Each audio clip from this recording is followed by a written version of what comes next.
Sunny Winnipeg on a beautiful night for Friday night football. It was a little cloudy earlier, but they're calling for the temperature of 22 degrees Celsius to hold. We're not expecting rain, but we weren't expecting any last week either. We got some, and the artificial turf here is dry. Wally Buono is in his 9th year as the head coach of the Calgary Stampeders. In that time, every other team in the Canadian Football League has had at least 3 head coaches. He's a model of stability and one of only 2 men in the history of the league to win 100 games with one team. The other did it here, Bud Grant with the Bombers. Jeff Reinbold, of course, has said that he has done everything for the long term. Unfortunately, in the CFL, the long term could mean just half a season. No question, Jeff Reinbold definitely needs a win here tonight. And no question, he's feeling the pressure, as is offensive coordinator Joe Paopao after another tough week here in Winnipeg. The Bombers are 0-3, but it's worth noting the Toronto Argonauts fell to 1-3 last night. Winnipeg needs a win, and all of a sudden, the Bombers would find themselves tied with Toronto. Well, among the kickers struggling in the Canadian Football League these days is Mark McLaughlin. You heard the guys talking about it on the pregame show. McLaughlin's had more than his share of troubles. 3 for 10 kicking field goals this year, but Winnipeg is his hometown. Pretty excited to be back here. And for the Winnipeg Blue Bombers, back deep to receive Ted Long and Eric Blunt. And of course, one of the other questions we'll be watching, who starts at quarterback? We expect it to be Dave Dickinson, number 15. Jeff Garcia's knee not expected to be up to snuff right now. They're both dressed for baseball. McLaughlin hangs up the kickoff in the wind. This is Ted Long from his 28-yard line. And Long finds the going pretty tough. Jack Kellogg got there to limit the gain to a couple after just a 47-yard kickoff. The Winnipeg offense takes the field, led by quarterback T.J. Rubley, who threw that costly interception for a touchdown at the end of the first half last week. Long, DeBuck, Armstrong, and Thompson join him as the receivers. And the offensive line includes Christopher Perez at left tackle, and big Todd Furtick comes over from the BC Lions. 2 gigantic tackles, both over 6'6". Rubley, 6 interceptions, 2 touchdown passes so far this season. On first down, play action. Rubley going over the top, and he's got his man, Larry Thompson. A first down. Marvin Coleman makes the stop to pick up his 26 yards. For the Calgary Stampeders on defense, Bronzell Miller leads the front 4. He has already accomplished 2 sacks on the season, and Alondra Johnson at the linebacker position off to an all-star start. In the secondary, Dave Van Bellingham will play his second game replacing Greg Knox, who has a broken thumb. Well, T.J. Rubley right off the hop gets the Bombers great field position. Again, throwing on first down. Rubley swings it out, and the intended target, Eric Blunt, was fortunate that Alondra Johnson wasn't a step quicker to take it away from him. That first pass by T.J. Rubley went to Larry Thompson, Gordon. Larry Thompson has moved to the inside slot back position for this game. They want to get some more speed and some more vertical stretch from the slot back position. And right now, Chris Armstrong goes back to the weak side where he played in Montreal last year. So Thompson and Armstrong are the slots now. DeBuck and Long are outside as Rubley goes to the shotgun.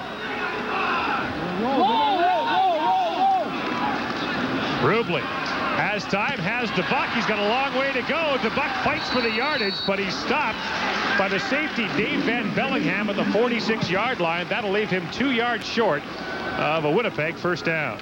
We just talked about the move for Larry Thompson to go to inside slot back position. That means that Matt DeBuck, who had a great game last week versus Hamilton, had 3 or 4 big catches. 1 big gain was called back due to penalty. He will now go to the wide receiver position. It's third and a long 2 yards, and Jeff Reinbold wants to go gambling.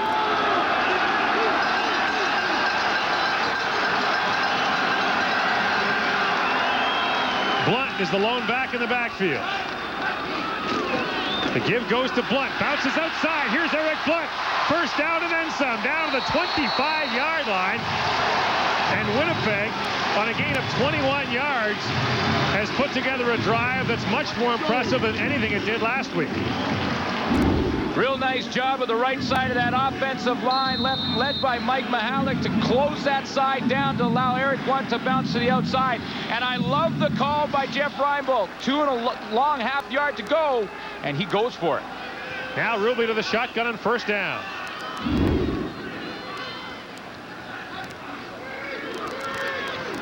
Quick look over the top for Blunt, and that pass hits Daryl Hall in the back.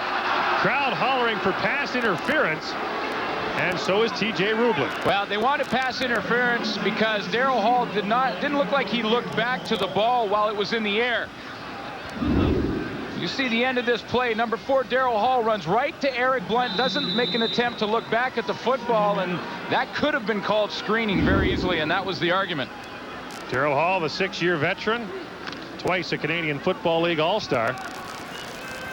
Not a penalty if you don't get caught. On second down, the draw play to Sean Millington, and middle linebacker Anthony McClanahan wraps that up. And this time it'll be 3rd and 12. Winnipeg will not gamble as Troy Westmead comes on the field. Well, it's a good decision by T.J. Rubley to hang on to the football. Anthony McClanahan was coming in on a stunt. He gives the ball to Millington. Nowhere to go, but T.J. Rubley did what he wanted to do on the opening drive, and that was get the team in scoring position. Now Troy Westwood to try the field goal. He's missed twice this year, both from outside the 50. This is from 34. Bob Cameron, the holder. Westwood puts it up, and it is good. The Winnipeg Blue Bombers are on the board first. They lead Calgary 3-0 on Adidas. Friday Night Football.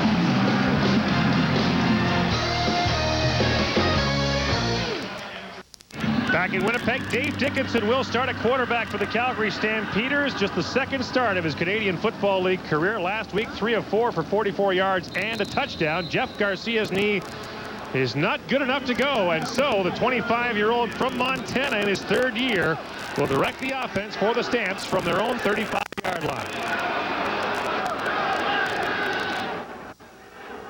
And Dickinson begins from the shotgun, up and throwing quickly to Alan Pitts. Pitts the catch, beats 2, and gets out to the 41-yard line, a gain of 6 yards.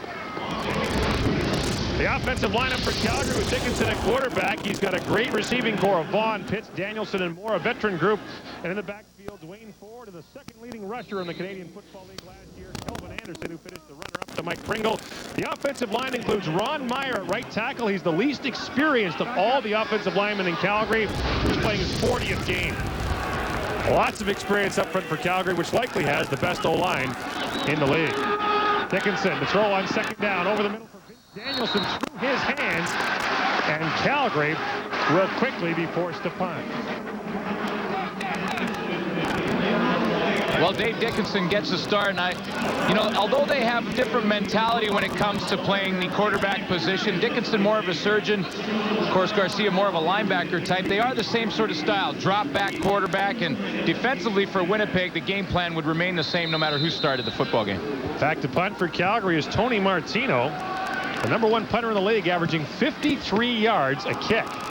This is Blunt from his 30-yard line. Blunt moves straight ahead and is dropped down after a gain of about 6 yards. A punt of 39. That'll drop the average somewhat.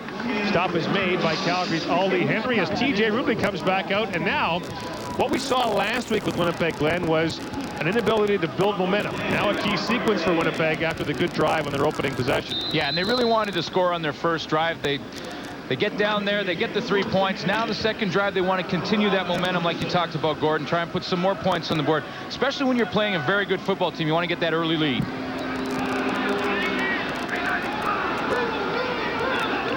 From the 37-yard line, the give goes to Eric Blunt, and he runs right into the middle of that Calgary Stampeder defense. Steve Anderson is there along with Jermaine Miles, and they will generously mark it as no gain. Well, it was a very good first drive. Good decisions made by T.J. Rubley. 6 plays he put together, and coaches will tell you that's a lot even against air sometimes, especially when you're struggling. So T.J. Rubley accomplished what he wanted to do in the first drive.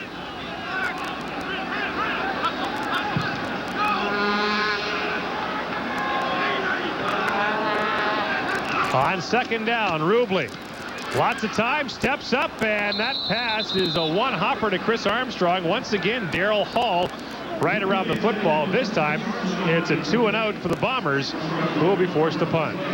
Well, TJ Ruble is immediately going down the field to talk to Chris Armstrong. Miscommunication there. Remember, we had just mentioned that Chris Armstrong moved to the weak side slot back. You got to get on the same page. It's different reads from that side of the field, and Chris Armstrong went out. Ruble threw it in. Bob Cameron turned 44 last Saturday. He'll be glad I mentioned that again. Gets a great kick away. Terry Vaughn from the 25-yard line. Here comes Vaughn right up the middle. He gets the block. He's got the kicker to beat. Terry Vaughn runs into his own man and falls at the 28-yard line.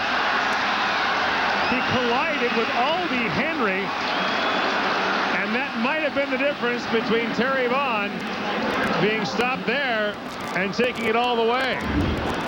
Well, the middle completely opens up on the special teams. A good block at the point of attack on Greg Battle, and then it's a foot race. Terry Vaughn has great speed.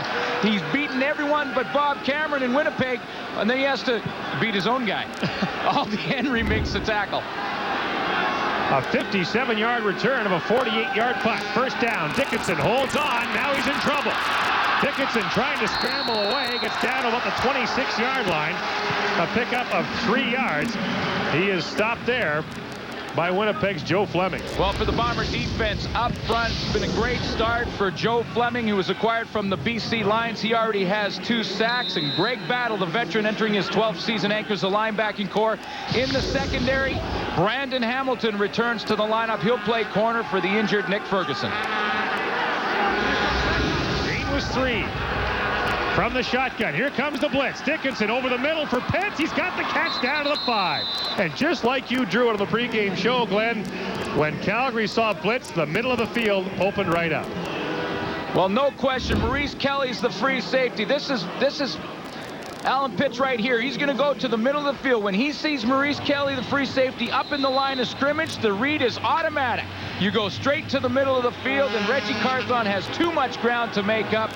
Pitts has made a career out of doing that. A 22-yard gain. First and goal, Calgary from the 5.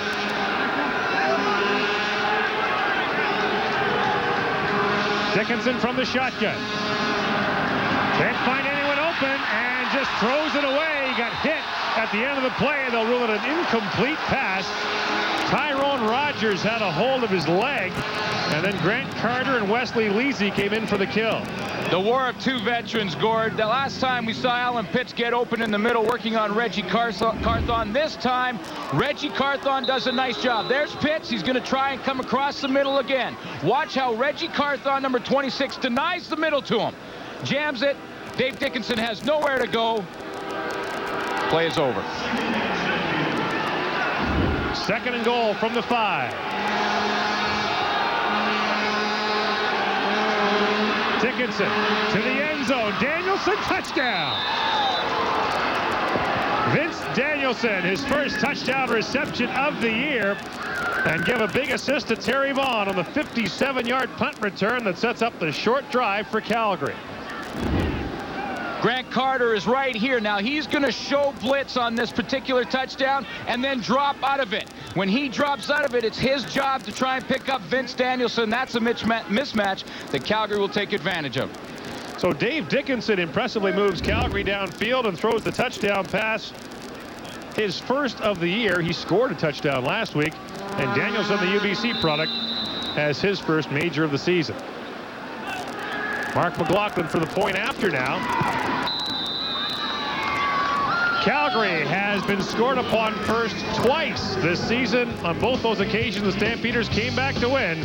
The Stamps now back in front. Well, the comeback kids might be a bit of an exaggeration, but the one time Calgary scored first this season was last week, and the Stampeders lost. So here they give up the first 3 points and come back to take a 7-3 lead. And Alan Pitts with the big play there, the 22-yard catch over the middle, beating that Bomber blitz just the way Glenn Suter drew it on our pregame show. I've had to try and cover it in my time. Yeah, you've probably seen a few of Alan Pitts' touchdown catches over the middle. I've seen the name tag a couple of times. I know how to spell that name, believe me. Mark McLaughlin to kick it off. His first kickoff went just 47 yards. This a little deeper to Eric Blunt at his 20. Here comes Blunt right up the middle, quickly dragged down at about the 35-yard line. Calgary's Andre Arland makes the stop after a 56-yard kickoff, and now the Winnipeg offense will get a chance to come back after Vince Danielson's touchdown. Vince Danielson is a very smart receiver. He's right here. Initially, he's likely supposed to go across, but when he sees who's covering him, he heads straight up the field. When he sees that Grant Carter's going to drop out, he goes and tries to get a little more depth on the play, get in behind, use the goalpost as a pick, come up with a touchdown. Bombers start from their own 36. Rubley, quick drop, quick throw to Larry Thompson, who dropped the ball. It'll be second down. Well, when you look at the numbers at the end of the day and you're trying to rate TJ Rubley's game, he'll get the incompletion. But that was definitely not his fault. You got to give TJ Rubley credit. Here's a guy who has hung in for a lot of criticism here, was very forthright speaking with you yesterday. And they're talking about building bigger and better things, and his coach has shown confidence in him this week. Now second down. Here comes the blitz. Rubley's got Thompson wide open, goes right back to him.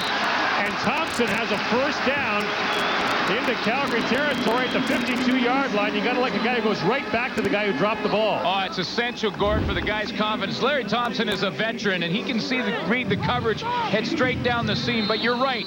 When you have a drop ball by a receiver, quarterbacks will tell you go right back to him, especially a veteran, gives him confidence and come up with a first down because of it. A 22-yard gain to Larry Thompson, whose career began in Winnipeg and whose best season was here in 1994.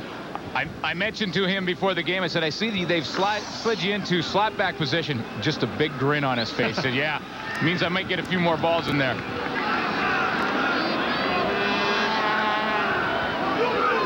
On first down, the toss to Eric Blunt. Blunt throws it back to Rubley, who wants to throw it again. Here it goes, kind of a wobbler to Chris Armstrong, out of his reach. A little playground ball there by the Bombers. And the fans love it.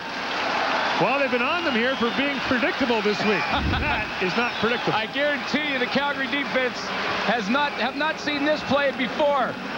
Little pitch out to Blunt. He'll go back to TJ Rubley. And Rubley, because Darryl Hall's in his face, really doesn't get a lot on the pass, but Chris Armstrong very nearly comes up with it. So that's a toss, a throw, a catch, a toss, and an incompletion. And we'll let our statistician Dave Moyer sort out all the carnage from that play, but tell you it's second down. Rubley from the shotgun. Lots of time over the middle for Thompson in coverage. And it falls incomplete. Back there for Calgary was Eddie Davis.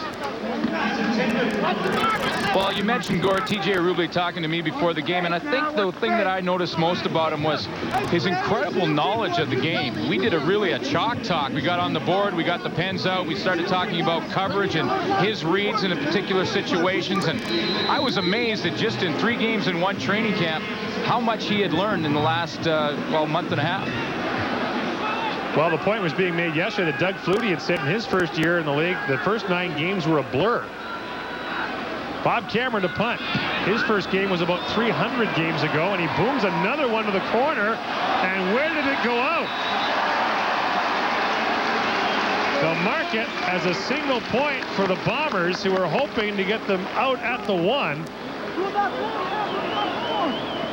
But it rolls out of bounds about a yard into the end zone. And Cameron still having a look to say, hey, wait a minute, that went out on my side of the goal line. But it did not, as Alan Pitts and the Calgary offense will go to work, and he turned in a key play for Calgary on its second possession. Well, did he ever?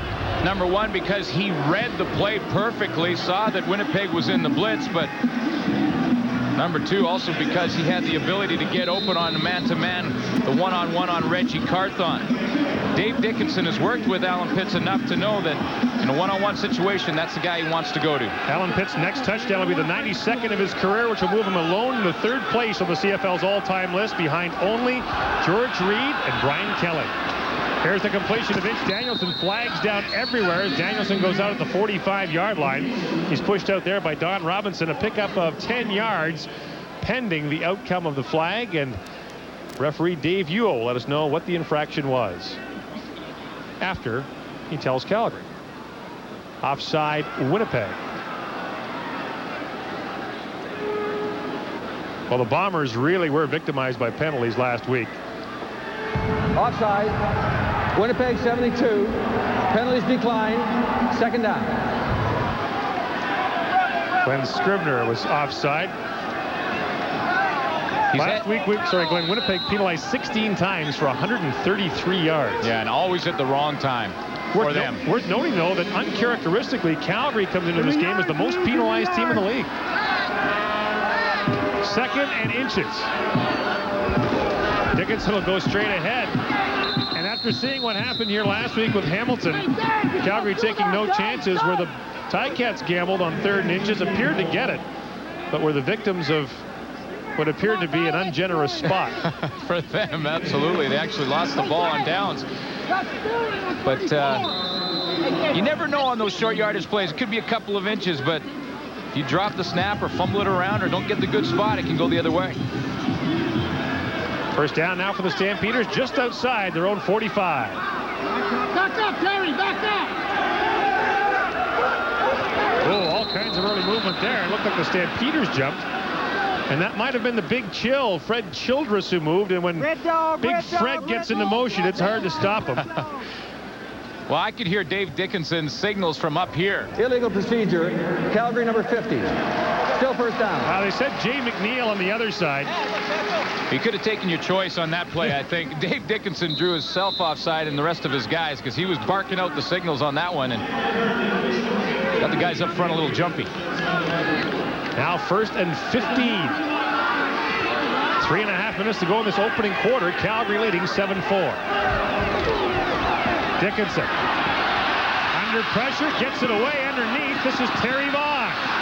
Brad Albert comes up to make the tackle. You can hear Wally Buono screaming at Terry Vaughn, get upfield, but he's not able to. It'll bring up a 2nd and long situation after a gain of 3. This is something that Dave Dickinson hasn't seen on game film a lot from the Winnipeg Blue Bomber defense, and that's just a rush of 3 people. He's looking down the field and he sees a whole bunch back there in coverage, has to pull it down and look for his safety valve as he's getting smacked by Tyrone Rogers. Now, what does Winnipeg do on 2nd and a bundle?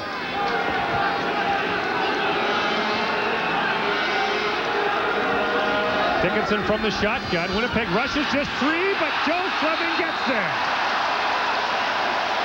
Joe Fleming hammers Dickinson, his 3rd sack of the year. Winnipeg brings only 3 and gets the sack.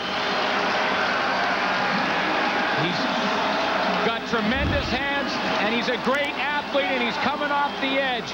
You're right, Gord. They're only rushing 3. Went back-to-back with the same defense. Kelvin Anderson tries to sink in there and look at him, and if you cut, you better cut him down, or else your quarterback's going to have a word with you. A loss of 9 yards, and Tony Martino will come on to punt. The CFL's least used punter, as he was last season. Kind of off the side of his foot, hangs up short. Now bounces past Blunt to the 35. And Blunt will simply run out of bounds at about the 36. So Martino gets a 41-yard punt out of it. But this Winnipeg defense gets it done again.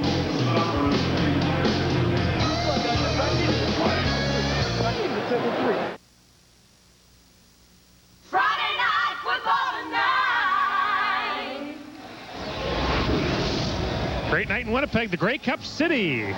And they'll look forward to seeing their team in the playoffs, they hope. And the Bombers need to get that first win first. Not sure what Winnipeg fans like to see more. Their team win the first one or Toronto to keep losing. They want to see some winning here. First down, Ruby play fake, lots of time. He's got Matt DeBuck wide open. DeBuck gets up to midfield and down to the Calgary 54-yard line. And Matt DeBuck, who had a pretty good second half last week, picks up 29 yards. Well, it's such a great play fake by T.J. Rubley that he could have run for the first down if he wanted to. Watch Steve Anderson come off the corner and just bite. He goes way in there, still thinking that this is a running play. T.J. Rubley has the corner, and he could still be running. The Bucks' second catch of the game. He's got 37 yards receiving already. Minute and a half to go in the opening quarter. Now Rubley, draw play. Sean Millington waiting for a block to get around the corner, but Millington runs into a wall there. And that wall is led by Calgary's Jermaine Miles, and Glenn getting Sean Millington into this offense, a key for the Bombers. Last year when Sean Millington was the All-Canadian in the CFL, he rushed the ball 10 times a game for around 54 yards. This year, he's rushing it for about 7 and 26 yards. That's only 3 a game, but it makes a big difference. He's doubled his yardage, so he needs to get the football more. Now, he has been hurt. He's just now becoming 100% healthy, so that could be a factor. And no training camp either. That's right. From the shotgun on second down, Rubley under pressure, and he'll throw it away.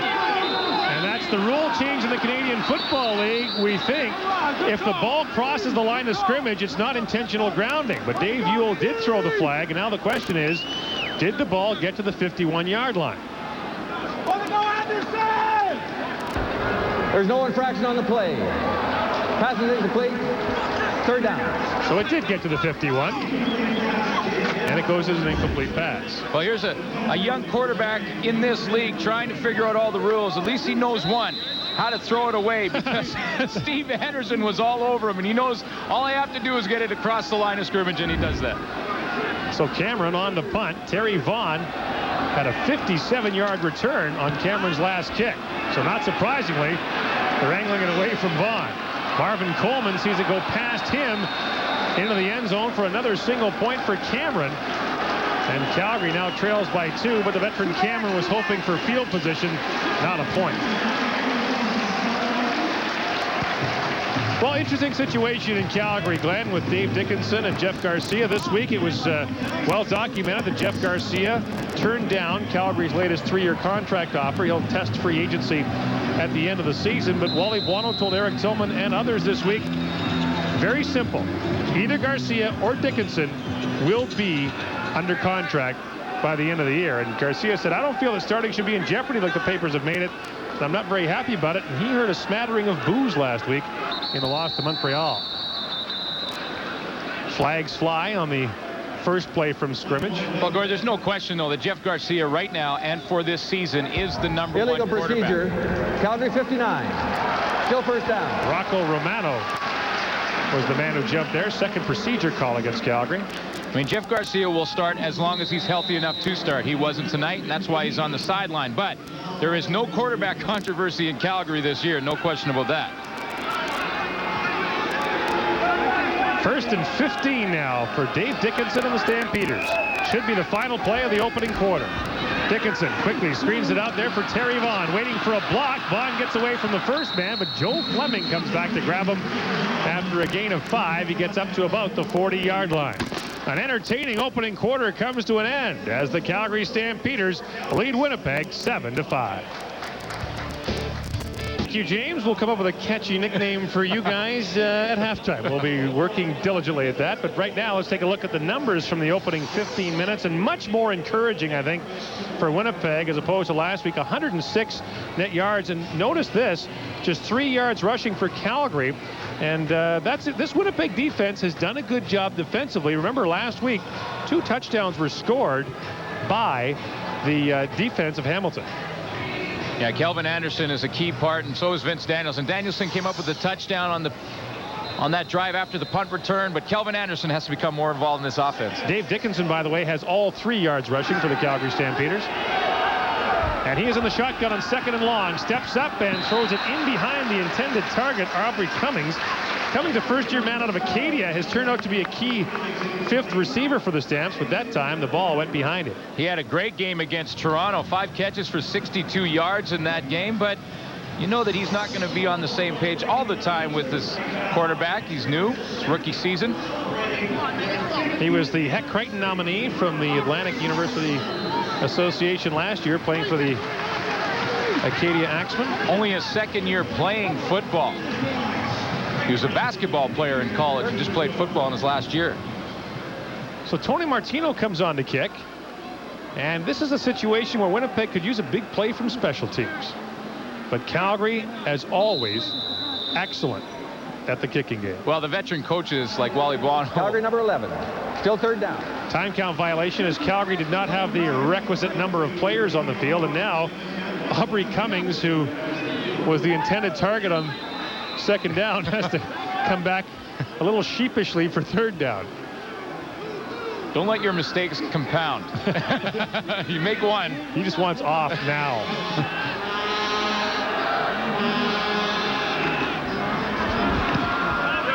Martino with a wobbly kick that bounces down around the 35-yard line, goes out of bounds at the 32, and that's where Winnipeg will begin this possession after a 44-yard punt and no return. TJ Rubley's interesting because if you look at his numbers, he's 4th in the league in passing. They use that weird passing efficiency rating, which is like your weight divided by the weight of your helmet multiplied by the yards you throw for divided by your height. But not bad completion percentage, 58.3% this year. But the 6 interceptions are what stands out. Yeah, and that's what he said to me yesterday. I just got to eliminate a couple of mistakes a game. I'll be okay. First down, Rubley, quick drop looking for Matt DeBuck, who makes the catch in front of Marvin Coleman, and Coleman able to prevent DeBuck from getting to the first down marker, a pickup of 7 yards. Hey, good week for us next week in the Canadian Football League. CFL Live Thursday has Toronto at Calgary. That should be a great one. 10 Eastern, 7 Pacific. We'll see Wally Bono and company, and who knows what they'll be saying about the quarterbacks next week in Calgary, especially if Dave Dickinson rather, has a good game. And who knows who will start for Toronto? Kerwin Bell. Yes, Kerwin Bell could be ready next week. Jay Barker's been impressive, though, for the Argonauts, who lost in overtime to Edmonton last night. TJ Rubley quickly up and throwing. Eddie Davis was all over Larry Thompson. Gets the knockdown, and as Rubley pleads his case, the punting unit makes its way onto the field. Well, I think it was pretty good coverage by Eddie Thomas. I didn't see a foul on the play because Eddie Thomas was holding his position in Eddie Davis was holding his position in the middle of the field and did a nice job of covering. On Larry Thompson. Eddie Davis on Larry Thompson. Yeah. Not Eddie Thompson on Larry Davis. Who used to play with Eddie Thomas in BC. Woo! It never ends. I'll catch up. Bob Cameron back to punt on third down. Another good kick by the veteran. Marvin Coleman from the 30. Here comes Coleman up the middle. Grant Carter able to get a hand on his shoelace as Coleman gets out to the 45-yard line. A 16-yard return after a 42-yard punt. Winnipeg coach Jeff Reinbold patrolling the sidelines. So is our Greg Musselman. Well, thanks, Gord. Just overheard Coach Reinbold talking about the defense. Of course, he looks after things. And just telling his guys, let's just be patient. We're going to have choice pressure. The first 3 weeks of the season, you've seen Winnipeg doing a lot of blitzing. They're getting burned by that. But Coach Reinbold says, let's not be so aggressive. Let's just take our time and make the right plays. Back up to you guys. All right, on first down, Dave Dickinson facing lots of pressure, and the flag comes down. The ball comes out. And there's flags everywhere as Dwayne Ford jumps on the football. So patience lasted all of one play as the Bombers brought the house. Well, Reggie Carthon comes on the blitz, but choice pressure sometimes means that you play man-to-man behind it. Here's Dave Ewell with the call. Major foul, face mask. Winnipeg 26. First down. So Carthon, who got in on Dickinson, got a piece of the face mask. And what should be a big defensive play turns into a huge gain for the Calgary Stampeders. They go all the way down to the Winnipeg 50. Well, Reggie Carthon's going to come on the blitz, but choice pressure could mean that his man blocked up, so he had no responsibility in coverage, and that means he can come. But when he gets in there and he starts with the fight to try and get the ball out, he does get the hand across the face mask just before he strips the football. From the shotgun, Dickinson on first down. And is intercepted by Grant Carter. Carter brought down by Fred Childress. But a big play by the Winnipeg defense after the penalty. And the Bombers now have momentum as the offense takes the field. Grant Carter dropped on the touchdown to Vince Danielson and got beat. This time he's doing the same thing. He's to the left of your screen, and he just has to get underneath the curl. He does that by Travis Moore, picks up the football. He is right here. He's showing blitz, but dropping underneath the curl. He did it on the touchdown that got him behind him. This time he makes the perfect drop right underneath Travis Moore, and the football is delivered right into his hands. All he has to do now is hang on to it. Winnipeg came into the game with only 2 interceptions on the season, last in the league. Now the Bombers on the turnover have the ball at the Calgary 50. Rubley going over the top for Thompson, and it is almost intercepted the other way by Jack Kellogg. Rubley trying to take advantage right away. This is just a great all-around football play. Larry Thompson trying to get inside position, and Jack Kellogg denying it. And then it's just a fight for the ball. Jack Kellogg in perfect position, but I love the call by T.J. Rubley. When you get the sudden change interception, hey, why not go out over top, try and get a big play? That a trademark of the former CFLer, Doug Flutie. He was a pretty sure bet after a turnover to go over the top. Now Rubley swings it out of the backfield for Eric Blunt. Long way to go as the Calgary defense closes in. He'll pick up just 3, get plenty of bruises for his efforts as Marvin Coleman and Dave Van Bellingham make the stop. It'll be 3rd down, Winnipeg. Well, T.J. Rubley knows on 2nd and long situation, especially from a Calgary defense that usually is pretty conservative in that situation, he's going to get zoned, so that's where the read takes him. And again, he was talking about those turnovers and how those mistakes have hurt him. That's how you eliminate them. Dump the ball off, keep the field position. No turnovers, no big plays for the defense. So Cameron once again to punt. Coleman and Vaughn back deep for Calgary. Cameron, a low driving kick. Coleman watches that go out of bounds. It didn't go too deep. Out at about the 23-yard line. Calgary has the lead and the ball when Adidas Friday Night Football returns. Be a great doubleheader. Dave Dickinson up and throwing to Alan Pitts. Pitts has the catch close to a 1st down at about the 33-yard line. As Dickinson goes to a man who's been a favorite target of whoever's been throwing the football in Calgary during his brilliant 9-year career. When you're struggling offensively a little bit in the game, go to Alan Pitts. Talked to Pitts yesterday. He said, I still feel like I can be the league's elite receiver. The fire's still there, he said, and every time people say I can't do it, makes me want to do it even more. Dickinson on 1st down, up and slinging the other way to Vince Danielson. Danielson's got room, gets past Maurice Kelly, and now Vince Danielson gets into Winnipeg territory to the 46-yard line on a big play to the other side for Calgary and a gain of 31 yards. Well, again, it was the halfback blitz from Reggie Carthon, and Maurice Kelly, who is lined up right here, has to try and get wide enough to get under Vince Danielson. As he flows to the outside, you can see the gap that's created. Now it makes it tougher to make that tackle in the open field. Maurice Kelly tries to dive. Danielson keeps those feet moving and breaks the tackle. On 1st down, Dickinson from the shotgun. Lots of time. A wobbly pass over the middle to Pitts, who makes the grab. And Pitts actually runs back to the 25. They'll have lots there for a 1st down, a pickup of 21 yards. Well, Joe Fleming got some good pressure on Dave Dickinson, but he didn't get there in time.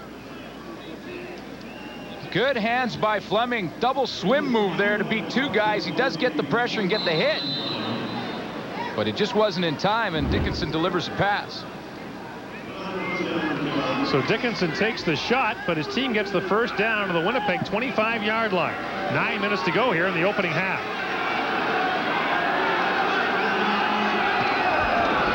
Dickinson, play action. Lots of time, up and throwing. He's got Pitts again, who steps out of bounds at the 21-yard line. Marked as a gain of 4.5 yards as Dickinson was running for his life to get away from Grant Carter. You talked about Alan Pitts and what he's done over his career. You know, he's so close to breaking a lot of CFL records for receiving. In fact, in catches, he's basically averaging about 87 catches per year, which means by game 6 of next season, he should pass Ray Elgard. Now he has to also catch Don Narcisse, who's still playing. Yeah, Narcisse is still playing. So that's where the race will be interesting. Dickinson on 2nd down. Steps up. Finds Terry Vaughn. Breaks a tackle. Here goes Terry Vaughn. Touchdown. Terry Vaughn leaps zips across the goal line, and the Calgary Stampeders, thanks to a familiar combination of Pitts and Vaughn, have a 13-5 lead with a point after to come, a 21-yard score. Well, this play starts out with great protection up front, and that offensive line, the right side of that offensive line, Jay McNeil and Rocco Romano, look at the throwing lane for Dickinson to step up into. It gives him great vision downfield, and then Terry Vaughn does the rest. Brandon Hamilton cannot make the tackle. He gets into the end zone. Terry Vaughn's first touchdown catch of this season. And now Mark McLaughlin on for the point after. As Calgary starts to find its legs here in the second quarter. Flags fly there. Terry Vaughn has been kind of obscured in Calgary when you have people like Alan Pitts around. Bound to happen. But now he's got his first major score of this season to give Calgary. There's no infraction on the play. Convert stands. There was no flag. The point after is good, and the Calgary Stampeders have a 14-5 lead on Winnipeg on Adidas Friday Night Football. Well, Terry Vaughn was isolated on Brandon Hamilton, who's playing with a knee brace on his left leg. He just looks like he's limping a little bit on the play, and it makes it a little tougher to make that tackle in the open field. But credit to Terry Vaughn, who has to beat two guys to find the end zone. And now Mark McLaughlin to kick it off to the Bombers.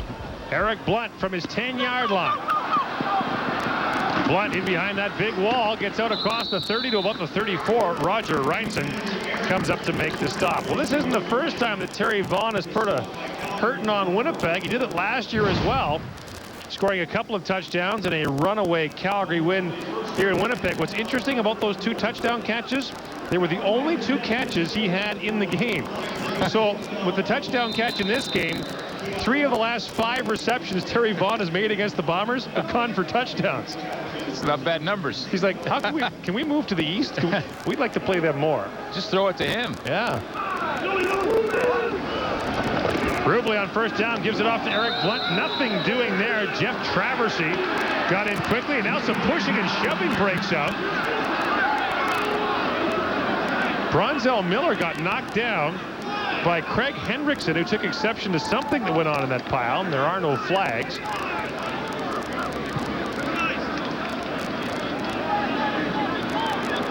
No gain on the play. It'll bring up second down for TJ Rubley and the Bombers. It's a war in the trenches, no question about it. How do you know? Tempers flare. Well, they tell me about it. I avoided that area of the field. I saw you getting a pretty good one day. We did a game that you played against Calgary, and you got into it. I think it might have been with Alan Pitts. We've had a few scraps. I had one with Dunnigan right here one time. Snap gets past TJ Rubley. Flags are down, and the crowd getting a little restless as they were last week. You had a fight with Matt Dunnigan? Yeah. Hey, what happened? He was coming across on a goal line, quarterback keeper, and Offside. Calgary 94. Still second down. Jeff Traversy jumped, so the bad snap will not haunt the Bombers. But I hit him pretty hard. Held him for about a 3-yard gain, and of course they were on the 1-yard line, so he got the touchdown. And so you hit him in the end zone. Hit him in the end zone, so he proceeded to spike the ball at my feet, and then the fist were flying. Oh no.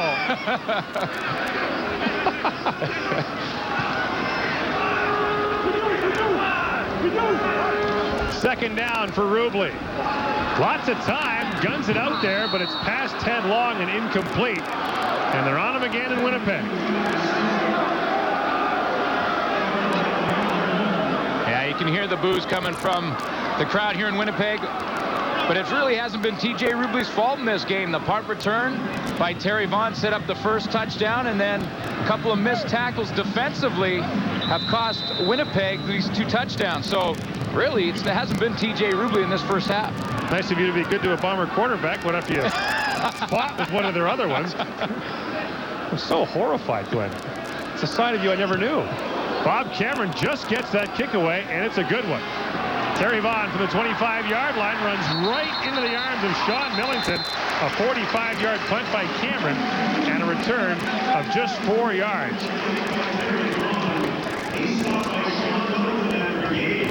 Well, one of the things you talked about before the game, Glenn, was for Calgary to be able to take advantage of the Winnipeg blitz, and that means blocking too. Well, yeah, you have to pick it up, and Ron Meyer does a nice job on the blitz to give Dave Dickinson enough time. You see David Mayevan, Ron Meyer dives across and just gives him enough time and a throwing lane to find Terry Vaughn.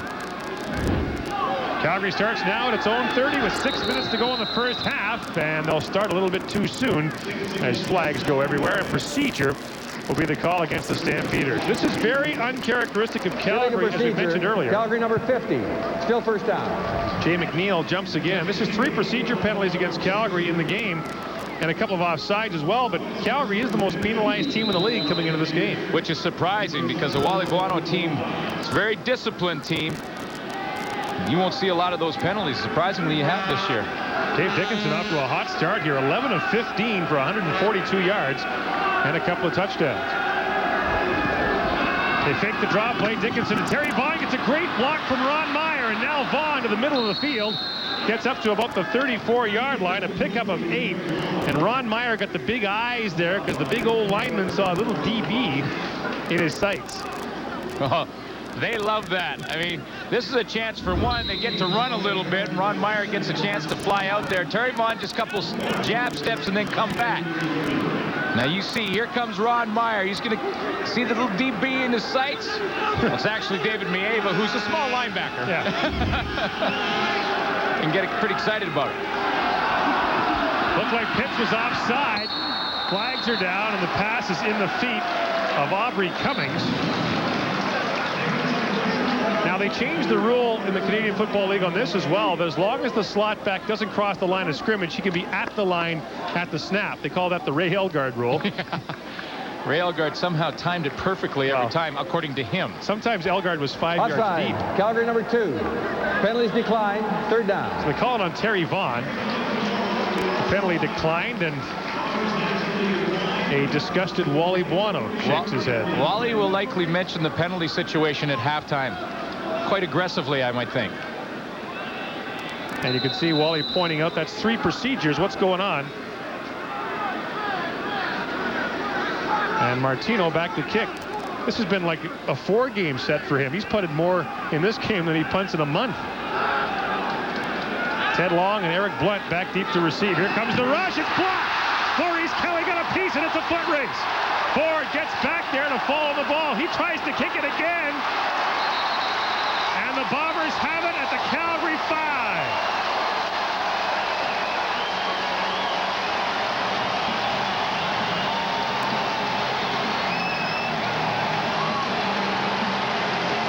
The Winnipeg Blue Bombers needed a big play to get the momentum, and they get it out of Maurice Kelly. He's going to beat his man one-on-one coming up the field and times his jump perfectly. When Tony Martino tries to kick the football, fully extends his hands and comes up with the block. What was Dwayne Ford trying to do, by the way, at the end of that? You have to time that one perfectly. How many times do you see a roughing the kicker because the timing isn't quite right? Well, Maurice Kelly comes up with a huge play. What's up, baby? First and goal from the 5. Rubley gives it off to Eric Blunt. He'll dive ahead for a couple of yards. Anthony McClanahan gets in there to help make the stop along with Eddie Davis. It'll bring up 2nd and goal, Winnipeg. Special teams mistakes and penalties. Well, that wasn't a mental mistake for Wally Buono. That was a physical one. He just got beat. But Maurice Kelly comes over from the BC Lions last year. A CFL All-Star at linebacker who makes a big special teams play. 2nd and goal from the 4.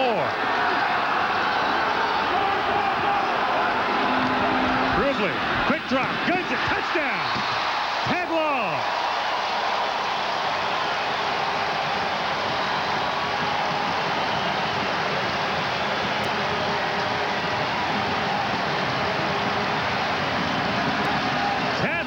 The touchdown catch, and the Bombers take quick advantage of the big special teams play.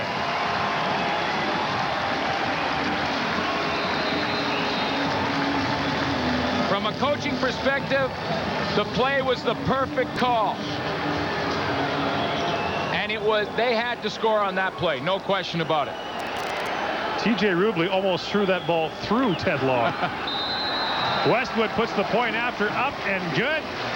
And with 3:27 to go in the first half, the Winnipeg Blue Bombers trail by 2. It's the perfect call on the touchdown because Larry Thompson has vacated. He's gone across the field. That leaves the one-on-one on the backside. TJ Rubley knows that he has the one-on-one, and it's an easy read for him. Then he just has to deliver the football, and he does so. The perfect strike to Ted Long. You know what's big about this for TJ Rubley is that he had to score in this series, or he may have found the bench, and he steps in there strong and throws a strike. And goes wild afterwards. I guess so. He didn't even put his arms in the air. You know what I'm saying? See right here, they took all the pressure off play. Number 2, Larry Thompson. Oh boy, big dog. Oh man, that's what we call him. Oh no. Chris is like, that's the last time I sit next to him after a touchdown. He's going to sit there and call me old man. Chris Armstrong, wait a minute, I'm 30, you're 29. What do you mean I'm the old man? Yeah, they're mentioning that now. No more of that old man stuff. Well, this crowd in Winnipeg was anxious for something, anything to get behind, and now they are. 3.5 minutes to go in the first half, and the Bombers showing lots of fight against Calgary, down by just 2. The kickoff taken by Marvin Coleman at the 17-yard line. Here comes Coleman back the other way across the 40. Coleman all the way out to the Calgary 50-yard line before he's finally stopped by Matt DeBuck, a 33-yard kickoff return. Well, Maurice Kelly will head out on defensive side of the football for Winnipeg, who has to have a lift after that touchdown, and he made the key play to set up the score. Maurice Kelly right here coming in on the block and times his jump perfectly. And now he'll stay out with this Winnipeg defense as Calgary has good field position. The Stamps have run the ball only once on first down. They got 2 yards, and they'll throw again. Out of the backfield, Kelvin Anderson brings it down. Lots of room. Here goes Kelvin Anderson inside the 40 and all the way down to the 30-yard line. And he is finally dragged down by Wesley Lisi, but not before a gain of 29 yards. The Calgary Stampeders are on the march when we return to Adidas Friday Night Football.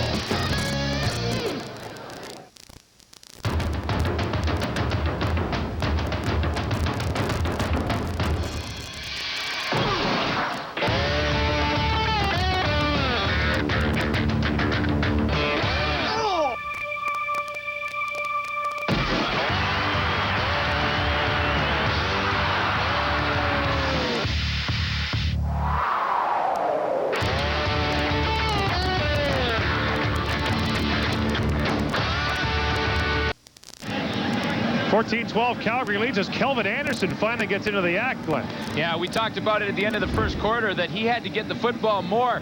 32 had not received the football at all in this game, either on a running play or a passing play, and this is what happens when you do get 32 the ball. First of all, he makes the one-hand catch and makes a couple good tacklers miss in the open field.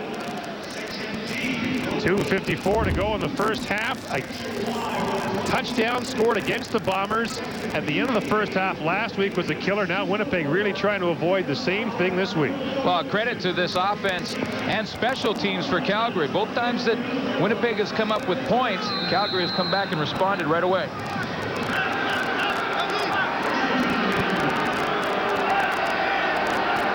From the 31, Winnipeg with the blitz. Dickinson delivers and has his man. Completed out there to Willis Marshall, and Marshall fights his way down to the 15-yard line.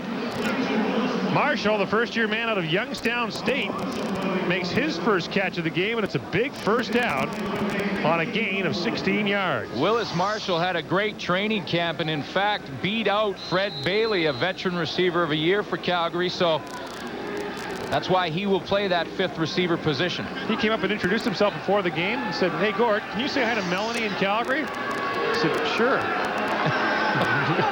Never met the guy. He already wants a favor. Well, there you go. He owes me one now. Saved a phone call. First down from the 15. Dickinson, look out, steps up, delivers it, and it falls incomplete as he was trying to get it there to Alan Pitts, who was wearing Brad Elberg. And it's amazing that Brad Elberg, what he's done for the Winnipeg Blue Bombers. He comes over here as a tailback, is moved to free safety, and then last week moves up to linebacker. And then in this game is asked on that particular play to cover Alan Pitts and does a pretty good job doing it. And in the offseason, he's getting a law degree. Busy guy. Two-time CIU All-Canadian at Queens as a tailback. Also a Vanier Cup MVP for Queens. On second down. Here comes the blitz again. Dickinson has time. Goes to the end zone. Wide open. Touchdown. Travis Moore was all by himself. And once again, Winnipeg burned on the blitz. Well, Dave Dickinson picks up the mistake in the secondary from the Winnipeg Blue Bombers. You always talk about when you make a mistake up on the defensive line, you can sometimes hide.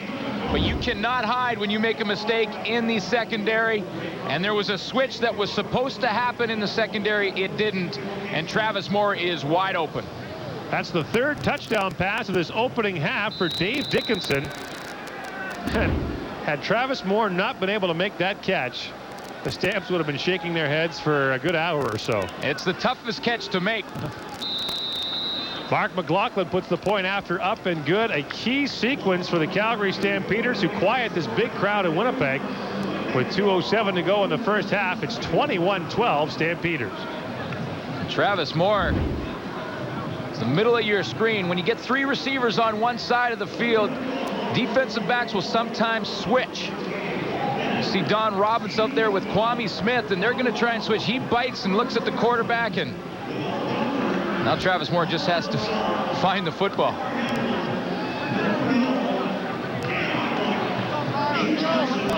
Of course, we talked about it earlier. Quarterback needs time to find guys, even when they're wide open. Reggie Carthon on the blitz, and you saw Kelvin Anderson flash out there and pick him up. Now, Jeff Reinbold made the point yesterday that his team was only in zero coverage, which means the blitz with no safety behind, 16 times in the game last week. Is that a lot? Well, it's more than a lot of teams will do it, but it truly isn't a lot. It's like 1/6 of the plays that you run defensively. It's not a whole lot. Let's put it this way. It's less than most people think, but more than most teams do. On 2nd and 10, though, facing a team that has to throw the football, they throw the house, gamble, and lose. Mark McLaughlin kicks it off. Taken by Ted Long on the 23-yard line. Long looking for that wall, finds it wearing white. And he's forced back to about the 31-yard line. Roger Reinson gets down to help make the stop, along with Marvin Coleman.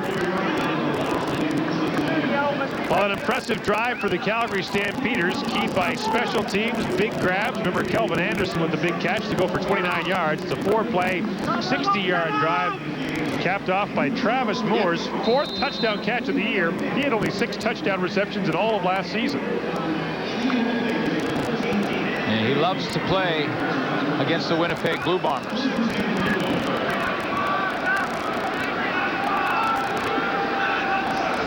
On first down, Rubley in the shotgun.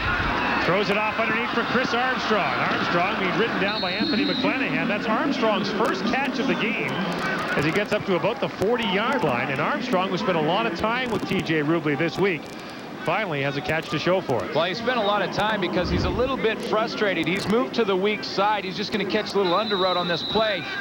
But you remember last year at this time, Chris Armstrong was leading the Canadian Football League in receptions with over 300 yards. Second down, Rubley quickly throwing again. Blunt has the catch, gets out of bounds, and up to the 50-yard line.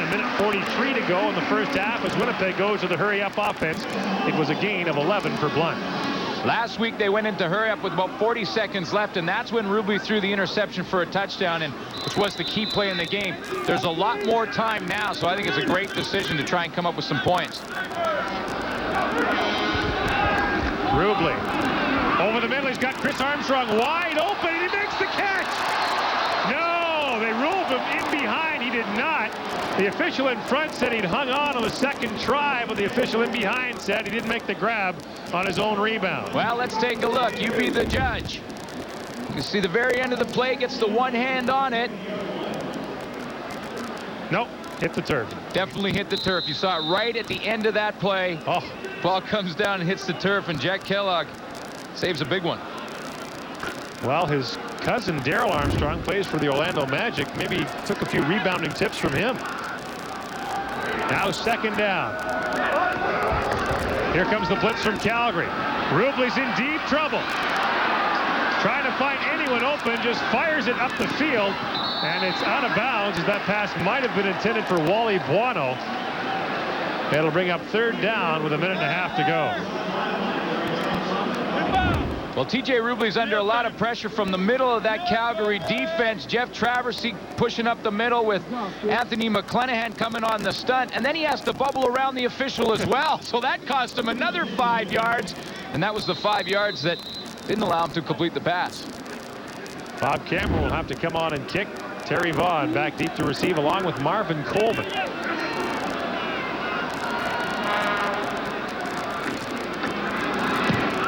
Cameron, a great kick.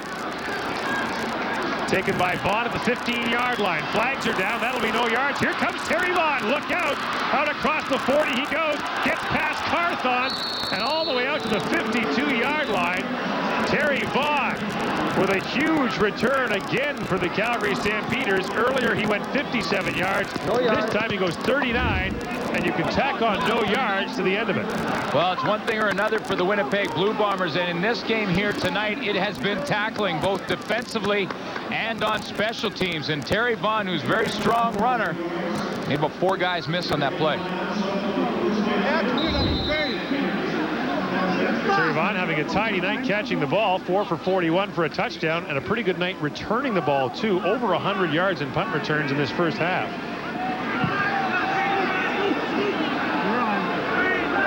.114 to go in the first half. Calgary with a chance for more points. Dickinson looking for Vaughn, and he can't make the catch. He had Brandon Hamilton all over him. And something came off Dave Dickinson, his shoe. Well, this is two veterans battling. Terry Vaughn won the first battle on the touchdown a little earlier, and this time it's Brandon Hamilton's turn. He times his jump and gets his hand on that football. And I mentioned it earlier, he's playing with a bit of a sore knee and a brace. And that's something that DBs don't usually use. Yeah. Well, you don't want to show weakness, right? No. Pretty good throw by Dickinson, considering he blew a tire on the play. Second down. Look out, he's in trouble, and he goes down. Wesley Lisi comes up with it. Winnipeg, which came into this game last in the league in sacks, has a couple here in the first half.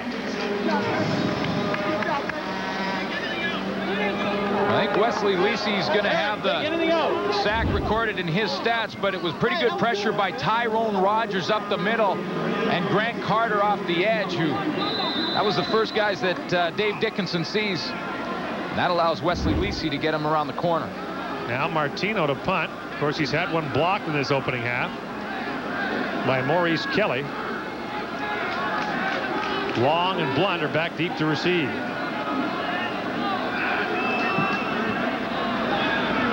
Kelly comes again, gets knocked down. A low driving kick taken by Blunt at the 21-yard line. Flags are down as Blunt comes up across the 30 and gets to about the 35-yard line. Hey, what are you doing Sunday morning, Mr. Suter, at 3:30 in the morning? I think I'm going to hang out and watch it.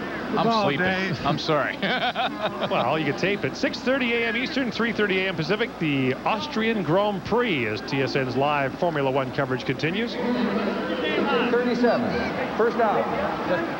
Holding is the call on Winnipeg's Garrett Sutherland. That'll drive the Bombers back. 36 seconds to go, and this is eerily similar to the situation the Bombers were in a week ago. Just about the same spot in the field. And you walked it off yesterday, right? How far do you have to throw it to throw the wide field out 10 yards upfield? It's a 51-yard throw. And TJ Rubley was intercepted on that throw against Hamilton just before the half, like you mentioned, Gordon. It's a lot longer than it looks. That's 2 throws for me. That's from the 15-yard line. They give it off to Sean Millington, and Millington runs right into Steve Anderson, and he'll get no further than the line of scrimmage as Anderson comes up and helps make the stop there as the Bombers get a lot more conservative on this part of the field at this point in the game. Well, you know, human nature is that you're going to want to be aggressive and try and come away with points anytime you have the football, and I think that's what Joe Papa was thinking last week versus Hamilton.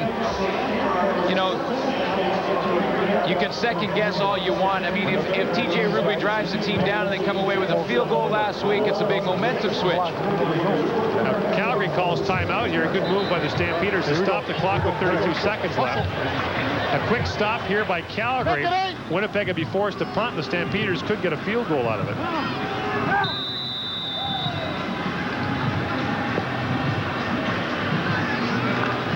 Jeff Reinbold is the youngest coach in the league, and sometimes he looks like the oldest.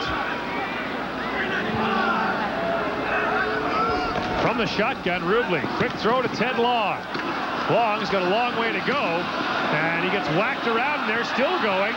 Long trying to get outside, took a lot of time off the clock, and for all that effort, got about 2 yards on that screen pass. 22 seconds to go here now in the first half, and the clock will start running as soon as the ball is placed. I can never figure out why the wide receiver always wants to go back into the middle. Now, I know the linemen are coming trying to get an angle, so you try and cut off them, but if I'm a receiver, I'm catching that, I'm heading right down the sideline. So now Cameron and the punting unit will have to come out, and here's an opportunity for Calgary with a return to perhaps get some points here. Yeah, but this is where the veteran Bob Cameron is. Cameron is the best. Either into the wind or when his back's on the goal line, he usually will find a way to get it out of there. He'll wind down as much time as he can here and then try to kick it away. And the Bombers will not make the mistake of last week, giving up points in the last minute of the first half. So now they'll take the penalty for too much time.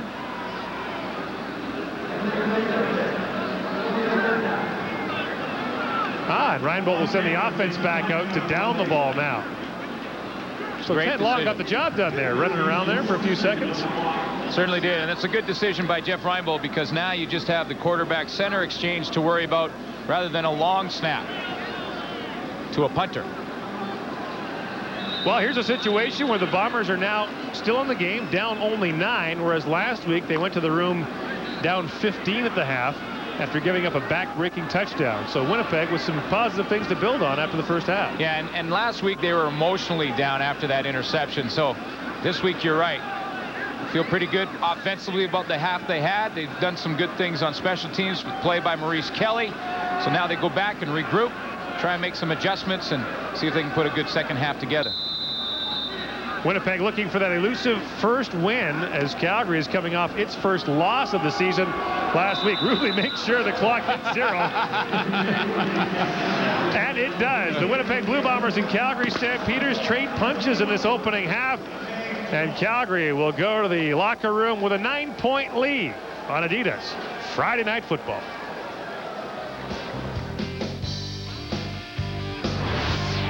You're watching Adidas Friday Night Football, and we're at the half. Here's your host, James Duthie. All right, welcome back. Let's try something, Bomber fans, okay? Put down your beverage, cross your arms, close your eyes. Let's try this lesson in positive thinking. You have 12 more points at the half than you did last week. Your quarterback's looking better. It's not working, is it? No, because you're still down 21-12. Eric, they have looked better, but they're still down by 9 points. Well, I think Winnipeg has had a nice first half. The one thing about it, they certainly came out and they were prepared to play, and I think they're playing hard. But I think you have to credit the Calgary coaching staff. You know, James, early in the game, Dave Dickinson was under a lot of pressure. They changed the protection scheme, going to max protection. By that, I mean they keep a back end, they keep a guy on the wing. What they did, they took the pressure off Dickinson, gave him more time, allowed the receivers to get open, and the result, Chris, a couple of touchdowns. Yeah, and you know what? That is very effective, because right now the philosophy that the Winnipeg Blue Bombers have defensively is pressure, but their linebackers right now are very basic in their technique. If you're a pressure player, you have to have finesse moves and you have to have physical moves. First time I see the guard, if I'm the linebacker, I try to run him over. The second time I pick the right side. The third time I pick the left side. The fourth time I time his hands. When his hands come up, I slap him down and I accelerate to the quarterback. Right now, I'd like their philosophy, but I don't think their technique as rush linebackers really fits with that philosophy. They're very limited in how they're trying to pressure the quarterback. Oh, you sound like you're still playing. Yeah, or would like to be anyway. Dave Dickinson with 3 TD passes. The Jeff Garcia factor, not even a factor because Dickinson is doing such a good job. Terry Vaughn with a big half as well. You know, Brandon Hamilton, you got to make this tackle. It's a touchdown. Assessment of the first half. I think there are a couple things. Number one, we cannot allow the field position that we're allowing. You know, we got a punt block, but our kicking team has given up too many yardage in the return category. We jumped in 2 series on defense. We jumped outside the structure. We started playing, you know, their own game out there, and this team's too good. They'll beat you that way. We missed the blitz. Maeva came free and missed Dickinson. That's going to happen. Offensively, we got guys open, and we just got to throw and catch it. It's not that hard. It's not that hard a game. We just got to keep playing. Bombers down by 9 points to the Stampeders, heading to the second half. Thanks, Jeff. Thank you, Greg Musselman. The problem for the Bombers has been this quarter. In 3 games this year, the Bombers have been outscored 24-0 in the third quarter of games. Mark McLaughlin kicks it off as Eric Blunt has it bounced past him down to the 15-yard line. Now Blunt trying to make up those yards. The flag comes down as Blunt gets out across the 40. After the 42-yard line, still going. Here goes Blunt. Eric Blunt off and running. Brad Elberg will take care of the last Stampeder. It's a touchdown, but is this 95-yard return coming back?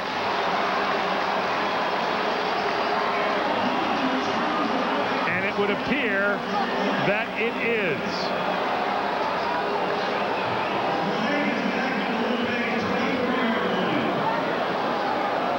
All that for this.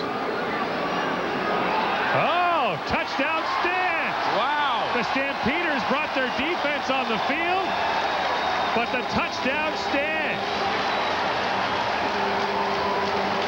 Eric Blunt was trying to let that football go out of bounds because the new rule in the Canadian Football League, if you kick it out of bounds, you can get it on the 45. It took a bad hop, and because of that, it allowed his return team to pick up some good blocks. Watch Blunt. He's going to let that ball bounce because he wants it to go to bounds, but it bounces into play, and then he touches it. Once he's touched it, he's got to go. I think everyone in Calgary thought it was an illegal block right about there. Oh, I don't know. That looked like a good block by Ted Long. And then it's all Blunt. He breaks about 4 tackles and takes off. A 95-yard kickoff return for a touchdown. And now Troy Westwood puts the point after up and good. 28 seconds into the second half. Winnipeg creeps to within 2. Well, the flag was right in that area, Gord, where you usually get the illegal block, and that's why that Calgary defense had walked right on onto the field. They were also probably trying to persuade the official a little bit. But I think Eric Blunt's misfortune on the bounce is what makes this play work. Because that ball comes back into play, all the angles for the blocking was set up. Good block right at the point by Ted Long, and then away you go. Joe Fleming gives him a little push just to help him get the speed going. Well, kickoff returns for touchdowns are very rare in the Canadian Football League. The last one in the regular season came at the end of the 1996 season. Woo! He can do it all. He leads the league in all-purpose yards. 95 yards will help in that total. New game now. New game. Pretty much where that came from, baby. Well, we talked about it in the first half. Very uncharacteristic of Wally Buono teams. Special teams mistakes and penalties. We saw both on the opening kickoff of the second half. Now Westwood will send it deep to the Stampeders. Marvin Coleman from the 7-yard line. Coleman out across the 30. Here comes Coleman to the 50 and into Winnipeg territory down to the 51-yard line. So Dave Dickinson and the Stampeders, after being victimized for a touchdown, will have excellent field position for their first possession of this second half. And here are the numbers through the opening half. Dickinson 15 for 22 with 3 touchdowns, and Rubley a workmanlike first half as well. Dave Dickinson, you may recall, last year came into play in the Western semifinal against Saskatchewan. 25 for 36 he was for 292 yards and 2 touchdowns. Yeah, his completion percentage last year was incredible, like 73%. First down, Calgary. Play fake on first down. They swing it out to the fullback, Dwayne Ford, who's got lots of room. And Ford rumbling, still rumbling, finally gets down to the 30 when Grant Carter pins him down. And another big gain, 23 yards on Ford's first catch of the game. Well, communication is key on defense, and Grant Carter and David Maeva have to talk here. Here's Grant Carter, Maeva on the outside. One of those guys has to pick up Dwayne Ford coming out of the backfield. Carter gets caught up, and Maeva takes off, and that's why Ford is wide open. That was Dwayne Ford's first catch of the season.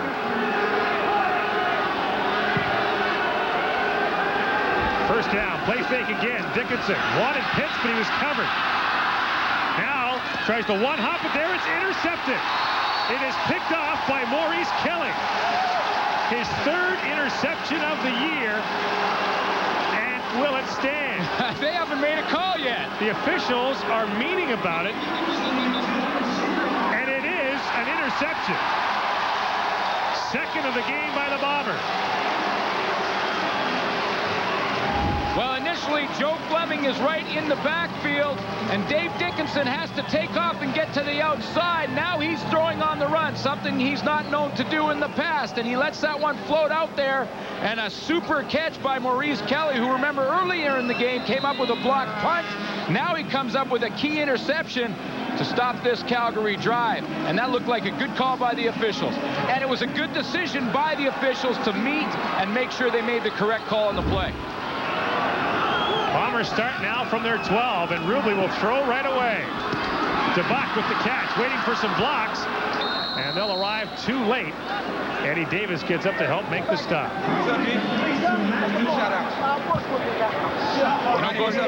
In my opinion, last year Maurice Kelly was right behind Willie Pless as one of the best defensive players in the league. And now 3 interceptions give him the league lead. And he's played linebacker a lot this year.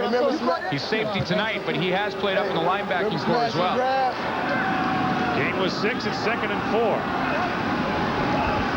Rubley over the middle for long. Pass goes through his hands and incomplete. Coverage there by William Hampton. And Winnipeg will have to punt. TJ Rubley has done a pretty nice job in this game, and really the 21 points by Calgary, not his fault. There have been some special team breakdowns and some poor tackling by Winnipeg defense in the first half. I think he's having a pretty good game.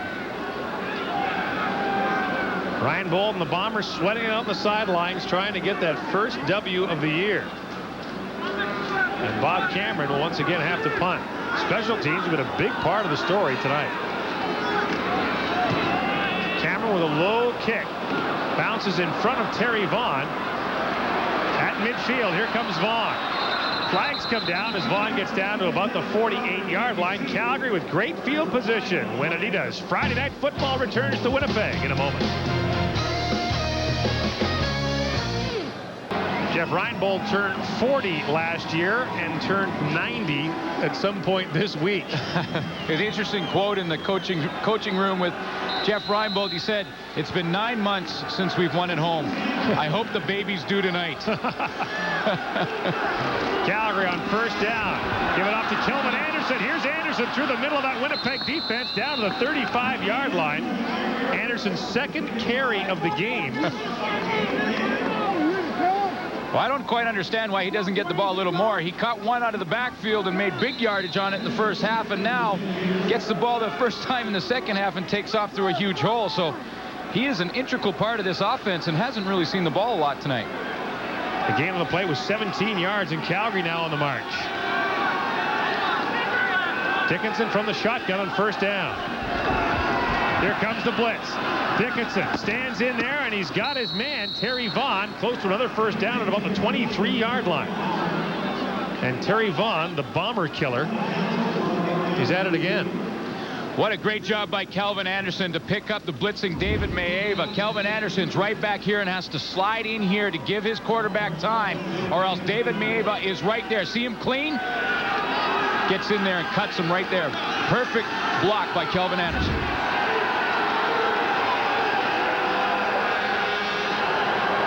Here comes the blitz again. Dickinson, lots of time for Vince Danielson. And the helmet of Don Robinson comes off as he makes the stop and limits the gain to about 3 yards. Well, you've heard the expression, strap them up, let's go play some football. That's why. It's always amazing to me that guys don't get hurt when that happens. Well, you usually do, because what happens is that helmet from the front will drop down and hit you across the bridge of the nose. Big second down play now for the Winnipeg defense.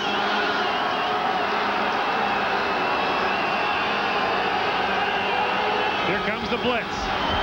Dickinson, lots of time, and it is knocked out of the hands of Vince Danielson on a great effort by Don Robinson, who kept his hat on and kept the ball from being caught. Well, Calvin Anderson with the big block again on David Mieva, who's free. That's how Dave Dickinson has a chance. There's the block up the middle on 31, but a great defensive play downfield by Don Robinson, who just buckled up his chin strap in time to make it.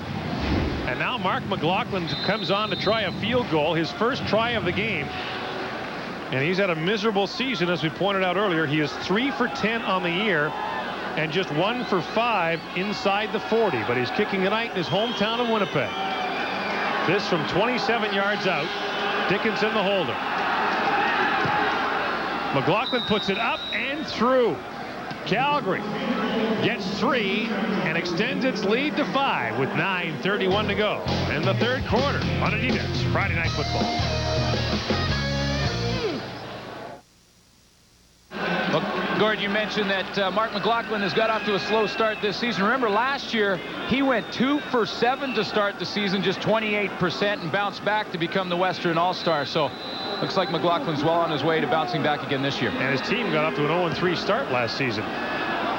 Sends this kickoff fluttering down to about the 23-yard line, where it goes out of bounds. And that's another new rule in the Canadian Football League this year. That ball will automatically be spotted at the 45. TJ Rubley, talking about his career in the Canadian Football League, says the key is to always get better. One of the biggest goals for me is try to not make the same mistake twice. And it's frustrating now because we're some guys coming from different backgrounds and, you know, playing different positions they haven't played before, and learning new rules and new disciplines and everything else. And I'm learning the CFL game, the width of the field and the flexibility of the guys inside. And we're coming together. I know you can say that to your blue in the face. And right now, 0-3 talk is cheap, and we have to go out and do it. Until that time, no one's going to believe. But in our locker room, we have to continue to believe. This might be the hitch and pitch they were trying to set up to Larry Thompson. Crowd hollering for a face mask penalty as he was driven out of bounds at the 41. It's a loss of 6 yards. Was LT going to throw the ball there? He was going to throw the football. He got lots of depth so that he was behind TJ Rubley and looked downfield. But because of the pressure in his face and the fact that Calgary did not bite, he wisely held on to the football. See Eddie Davis and Jack Kellogg right in his face. There's no way. Now, was that a face mask? I think he just got the hand on the helmet. Yeah. So it brings up second and a bundle for Winnipeg. Under 9 minutes to go here in the third quarter. Calgary rushes just 3. And Rubley's in all kinds of trouble. Dumps it out for Blunt. High pass through his hands. It'll fall incomplete. Alondra Johnson came in there kind of late, but he gave TJ Rubley all kinds of trouble. Yeah, Alondra Johnson is having a tremendous start to the season. I mean, Alondra Johnson in the past has had trouble focusing the last couple of years, but Wally Buono said that this year he came into camp more focused than he's ever seen him, looking for an all-star season out of his linebacker, and he started that way. I'll tell you who turned up in great shape at Calgary's camp, Wally Buono. Wally looks like he could play. Well, the coaches are playing in BC. That's right. Cameron to kick. Low kick away from Terry Vaughn. It bounces down to about the 20-yard line. And Vaughn's in all kinds of trouble as flags fly. That'll be no yards. Wayne Weathers comes down to make the stop. A 51-yard punt and no return. So on comes Dave Dickinson, who's having a very good evening. 18 for 27, 248 yards. And now you wonder if fans in Calgary will have much patience last week. If Garcia comes back to start next week, what if he struggles against Toronto right away? Then Wally Buono's got headaches. You know, we love to set up these quarterback controversies. I mean, and the media love to talk about this. Wally talking about his quarterbacks and what he wants to do and what will have to happen for next year. But I still think that Wally Buono has made Jeff Garcia the starter. He has earned the right to be that, and he won't lose his job due to injury. I think Jeff Garcia might very well be the most valuable player in the league this year. Absolutely. And, you know, I mean, obviously he has to get back from that knee injury and get out there playing again. But, I mean, he has earned the right to start. And I truly believe from a coaching perspective, you shouldn't lose your job because of an injury. The one knock on Garcia, he's never won a playoff game as a starter and has never thrown a touchdown pass in the postseason. And that's the knock on Calgary as well, though. No yards and then piling on the calls against the Bombers. So Calgary now out to its own 40-yard line. Here comes the blitz again. Dickinson, lots of time. Over the middle, Vince Danielson makes the catch, and Maurice Kelly drops him at the 50, but Danielson is close to another Calgary first down. Vince Danielson, one of the tougher inside receivers in this league, took a huge hit from Maurice Kelly that we could hear all the way up here and didn't even flinch. He was a quarterback at university at UBC, huh? Yeah, 6'4", absolutely. 210 pounds. You know, he was a 58% passer there. Yeah, that's pretty good. I did not know that. You are a font of knowledge. From the 51, Dickinson wants to go over the top. He's got Terry Vaughn open. He goes up to make the grab, but Brandon Hamilton managed to close the ground, and the pass will fall incomplete. This has been an interesting matchup throughout the game. Terry Vaughn on Brandon Hamilton. Vaughn scored the touchdown early when Hamilton missed the tackle. Hamilton has had the plays in the second half. This time it looked like he was beat initially, but did a pretty nice job of catching up. And when Terry Vaughn moved to the inside of the field, that ball fluttered outside. Brings up second down. Brandon Hamilton, one of 9 former BC Lions playing for Winnipeg tonight.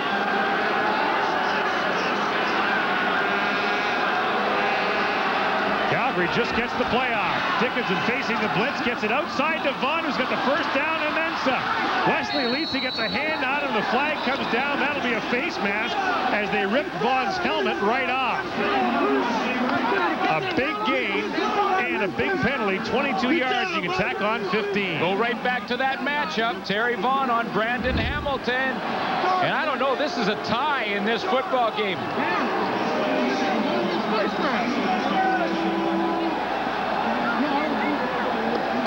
And not much doubt that Wesley Lisi cut the helmet as he ripped it right off Vaughn's head. So a 37-yard gain with the 15 yards tacked on. Brandon Hamilton was right there. Terry Vaughn come up with a catch. And you talked about it. Bad penalties at bad times with the story for Winnipeg last week. Dickinson from the shotgun. Dumps it back to Kelvin Anderson. He's got a block. A flag comes down. Anderson spinning gets down to the 7-yard line before he is finally dragged down on the play by David Mieva. And now more pushing and shoving breaks out, as we'll get the call from referee Dave Ewell. Major foul, roughing the passer. Winnipeg 34. First down. Greg Battle. So 2 big penalties against the Bombers on this drive. It's a gain of 15 and then half the distance to the goal line. Well, Dickinson sets up the screen by moving to his left and then throwing back, and I don't know, that was awful close. You go full speed, it's awful tough to pull off if you're that close. First and goal, Calgary from the 4. Dickinson to the end zone. Vaughn stumbles and can't make the catch. Brandon Hamilton with them all the way. It'll bring up second and goal. Well, Terry Vaughn had to try and turn his body back to the outside to try and come up with that catch. He kind of moved into the middle, then turned around. When he turns to the outside, that's when he stumbles and can't catch up to that football. You know what's amazing to me? On first and goal from the 4, they don't even show run. Like they're in the shotgun, they're throwing all the way. Now second and goal, and Dickinson will remain in the gun.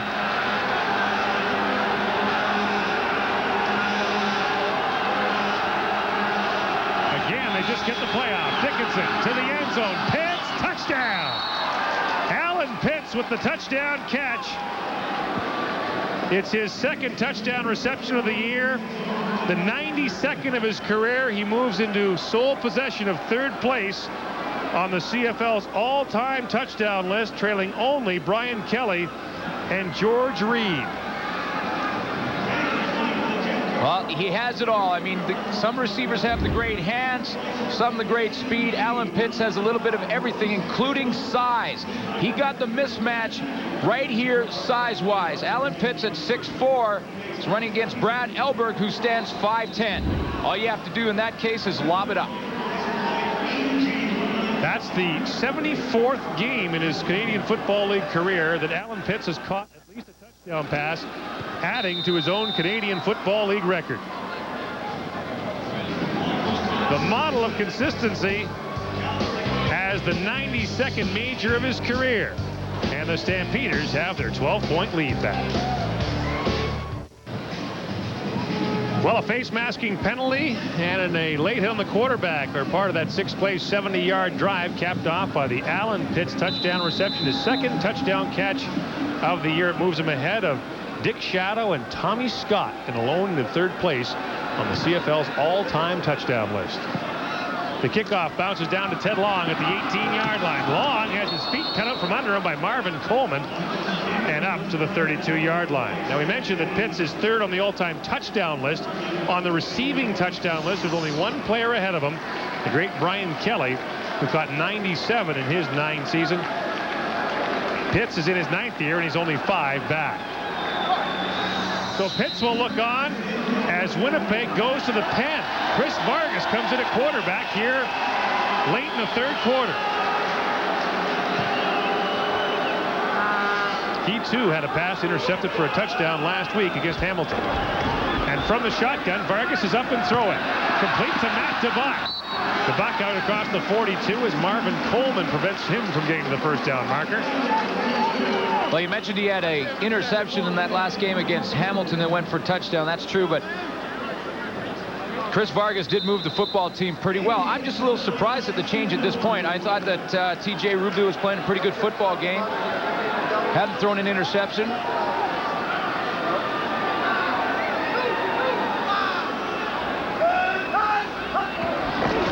Vargas gives it off to Sean Millington, and Millington should have the first down.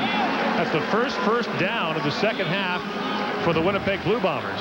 You know, sometimes, though, you just want to change things up and give that offense a little different rhythm, a little different look. And because Chris Vargas did have success last week when he was in, other than the one interception, you know that Joe Palpao doesn't hesitate to throw him in the football game.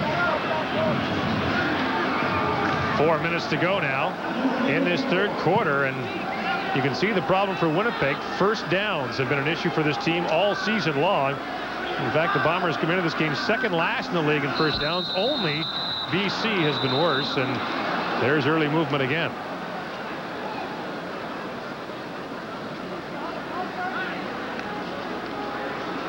I believe Craig Hendrickson. Illegal procedure, Winnipeg 58. Still first down. So Todd Furtick, the ex-BC Lion, is called for moving early, and Furtick from Rocky Mountain is watched by the former assistant coach at Rocky Mountain, Jeff Reinbold. That's where they first got to know each other. It's somewhere in Montana. I don't know exactly where. First down, they get it up to Blunt. Blunt stopped at the 44-yard line by Darryl Hall, a textbook tackle by one of the league's top defenders, and not much going there.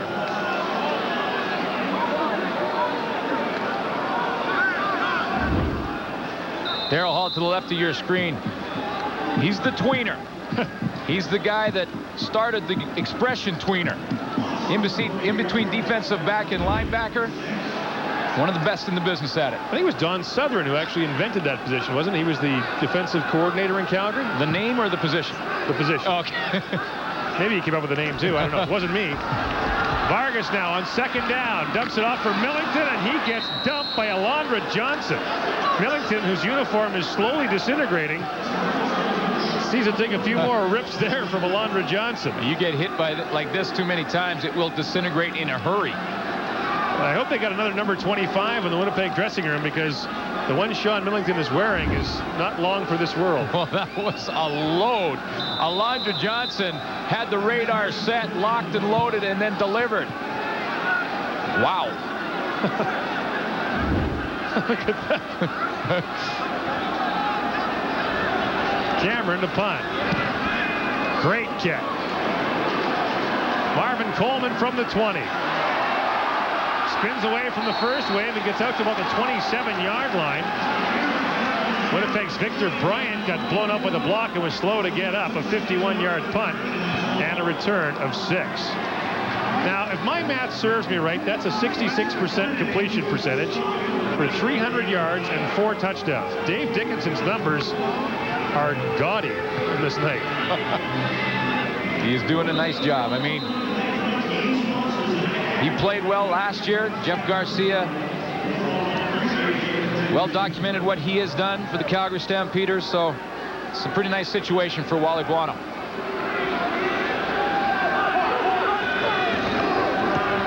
To give off to Kelvin Anderson. Anderson slides out to about the 30. This isn't a good weekend for Garcia because, of course, he's injured and not starting, but he's also missing the Garlic Festival in Gilroy, California this weekend. It's a pretty big deal. About 150,000 people come to Gilroy for the big Garlic Fest. The Garlic Fest? Now, what are they eating? Just anything with garlic in it? Gilroy is very famous for its garlic. You did not know. It's the garlic capital of America. And you know what? Garcia would be more interested in that because he's starting a restaurant in Calgary. I asked if there'd be any garlic dishes. Garcia's authentic Mexican cuisine says, oh, yeah, we'll have some Gilroy garlic there. A couple of braids hanging. That's what they call them, garlic braids. Okay. Dickinson now. Look out. He's in trouble, and he is down. It's a team meeting at the Calgary quarterback. Reggie Carthon appeared to get there first. Well, choice pressure.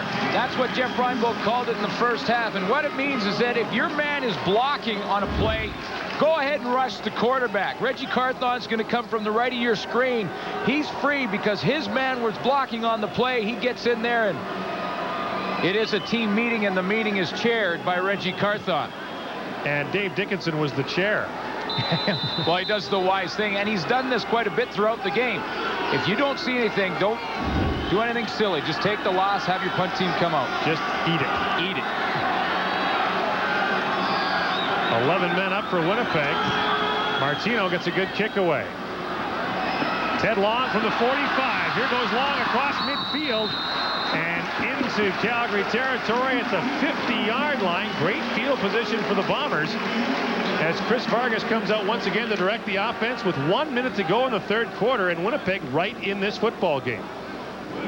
Yeah, and this is a key drive. It's pretty good field position in the second half, and Chris Vargas definitely needs to take advantage of the field position and come away with some sort of points. A field goal is just as good to just try and get some momentum back. First down, Winnipeg. Vargas under pressure, and the ball comes out. They say he was in the midst of throwing the football, and Vargas got whacked by Alondra Johnson, who came in clean.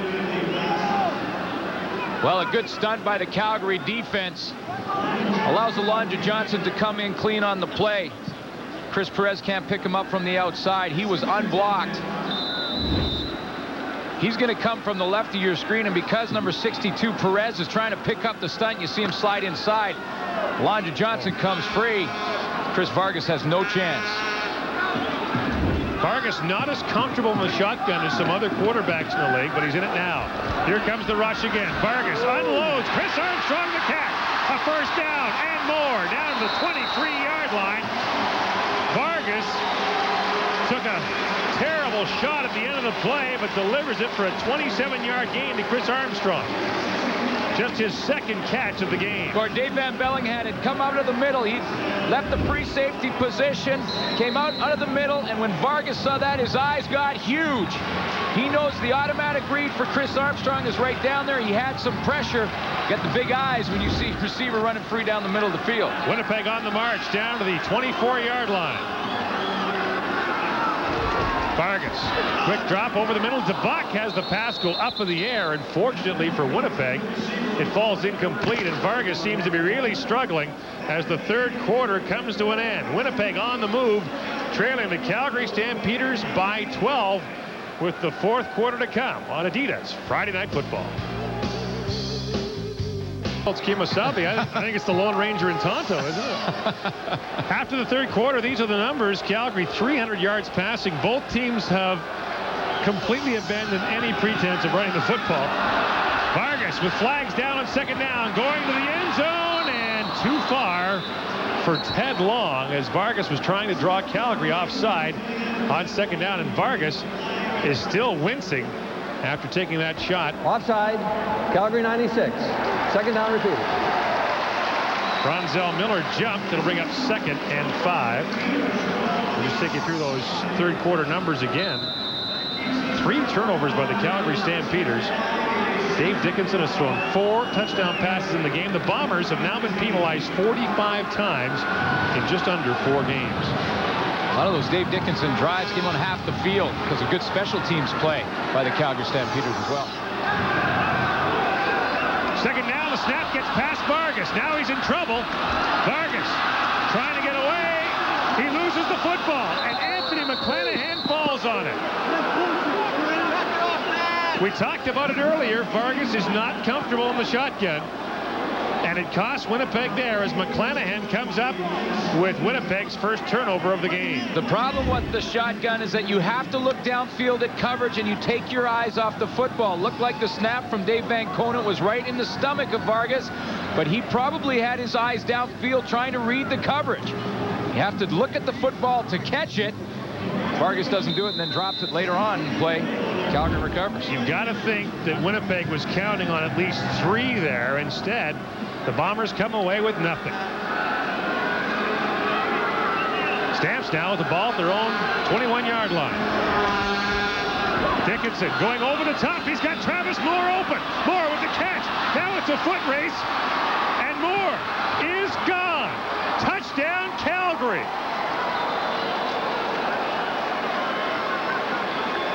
As Kwame Smith comes up limping, Travis Moore goes 89 yards for the touchdown. His 5th of the year. It's not blitz, but it is man-to-man defense, and the outside receiver or the outside corner does not have help in man-to-man. He's all alone, and Travis Moore beats him to the post. And it looked like Don Robinson pulled up with the hamstring. He was trying to catch him. Or excuse me, Kwame Smith. Don Robinson tried to catch him at the end of the play. Second touchdown of the game for Travis Moore. And a huge turn there of momentum as Winnipeg fumbles the football away, and Calgary on one play goes 89 yards for the score. And that, in a nutshell, has been the Winnipeg Blue Bombers season so far. And right now, Jeff Reinbold's face looks like a map of Manitoba. Travis Moore was the leading receiver for Calgary versus Winnipeg last year. In a couple games had 8 catches for 142 yards and a touchdown. And this time it's not very fancy. It's a quick post pattern from the outside, and then it's just man-on-man physical battle. Kwame Smith pulls up trying to catch up on the hamstring. And it's over. And it is quiet in here right now. Oh, yeah. And Dave Dickinson, meantime, took his share of abuse for throwing that touchdown pass. His 5th of the game. You know what? Quarterback will take it every time. I will take the hit if I can throw a long strike like that for a touchdown. No problem. The only problem is he won't get to see it until the game film.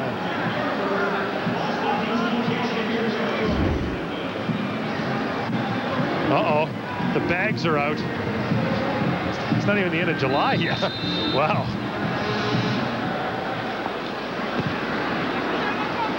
McLaughlin kicks it off.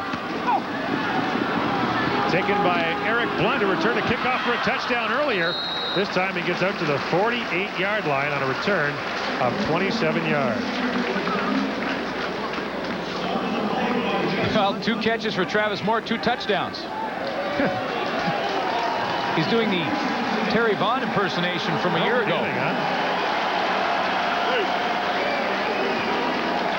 The Stampeder record for most touchdown passes in a game, as we see Kevin Mason come in for Winnipeg, is shared by Peter Lisk, Doug Flutie, and Jeff Garcia. Garcia was the last to throw 6 on September 4th of '95. So now we've seen all 3 Winnipeg quarterbacks in the game. Mason up and throwing, has it complete to Larry Thompson. Thompson gets away from Alondra Johnson. He's got a first down as he gets down to the Calgary 50-yard line. So now what do you make of this? The evaluation process continues. Now, Eric Tillman's theory was that it's due to the salary cap. Now, you got to remember that Eric Tillman is somewhat obsessed with the salary cap. Eric does salary cap problems for fun. He sits around and tries to, get baseball teams under the cap. And I go with the player, so I'm with Chris. I don't think that a coach on the sideline thinks, well, let's see, how much do these guys make? Let's make a switch based on that, because we have to evaluate Vargas. I think they're just going with gut feeling right now. Kevin Mason up and throwing, and it is too far for Matt DeBuck. It falls incomplete. Mason was picked up from Saskatchewan about 2 weeks ago, as Vargas looks like he's still struggling somewhat. Well, it was a tough situation for Chris Vargas because he went into a situation where he cannot make one mistake, and he did that on the fumble, and that was it. That's tough. Now second down for Mason and this Winnipeg offense. Here comes the rush. Mason stands in. His arm was hit as he delivered, and as a result, the pass will fall incomplete. Watch the garbage, right? So Winnipeg fans have had a look at all 3. It's kind of an audition now for Winnipeg quarterbacks. And it's tough to complete a pass when you have a defensive lineman hanging onto your arm. Good point by you. Oh, no. The bags. Back up now, back up, back up. Do you know who holds the record for most passing touchdowns in a single game in the league, by the way? I'll give you a hint. He's a former general manager as well. Really? He didn't throw the touchdown passes as a general manager. I was going to say. Terry Vaughn out across the 28-yard line. Let me know quickly. What? Tell me. After the break. Ah, come on. Think about it. Calgary up by 19. Back in Winnipeg, where the Calgary Stampeders will start at their own 9-yard line. Calgary with a 19-point lead, 11.5 minutes to go in the 4th quarter. Dickinson gives it off to Kelvin Anderson. Anderson, and across the 20-yard line, still going. Kelvin Anderson dragged down from behind, up at the 30-yard line. A general manager. He was a general. This is the question is, who threw 8 touchdown passes in the game and then went on to become a general manager in Hamilton? General man. Well, let's see. I don't have the Hamilton fact book. Joe Zuger. Joe Zuger. 1962 against the Saskatchewan Roughriders.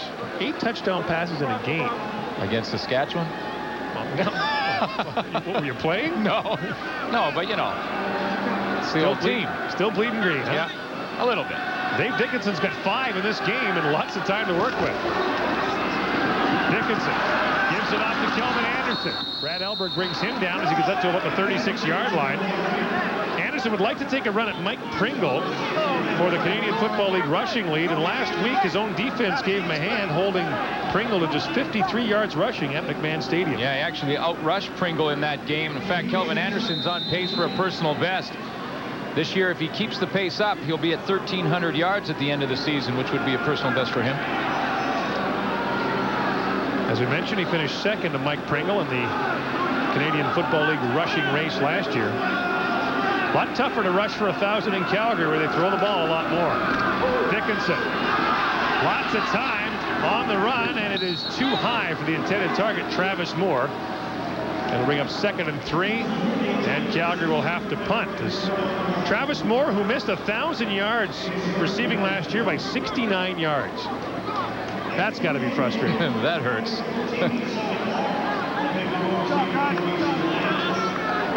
Another guy who's come into camp with great shape. From Ball State University. Who's the most famous graduate from Ball State University? Oh, you and your trivia. I'm just tonight. asking, The Alex Trebek? Yeah. Okay. Ball State University, I don't know. David Letterman. You come up with a top 10 list now. That's it. No chance. I'll leave comedy to the funny people. Okay. Martino gets a great kick away, setting Ted Long back to his own 20-yard line. Here comes Long, looking for a big return, sliding up through the middle. Long gets out to the 35-yard line before the stop is made. A 14-yard return on a 52-yard kick. Dave Dickinson came into this game known as the best backup quarterback in the league. Well, 5 touchdown passes later, he can write that in cement. And Travis Moore has 2 touchdown catches as Alan Pitts has moved into third all-time on the CFL list. We welcome Eric Tillman and Chris Schultz back at our studio in Toronto to continue the conversation about what's going on here in Winnipeg and elsewhere. As Kevin Mason remains in at quarterback for Winnipeg, he's in deep trouble. And he is dropped. Eric, we were teasing earlier about your obsession with the salary cap, but it's worth noting that Winnipeg does have some cap problems. How do you think this shakes out? Well, I think it's a major problem for them. Obviously, when you're sitting there at 0-3, you want to put your best product on the field. But Jeff spent a lot of money in the offseason, and there's a time for accounting. And, you know, that was my point. I'll stand by my sources. I had 2 guys tell me this week that they've got to make a quick decision on Vargas because they do have salary cap problems. And I don't necessarily agree with the decision that they've made, but I do think that that was a factor in their decision making. Mason throwing against his body, and this is intercepted by Jack Kellogg.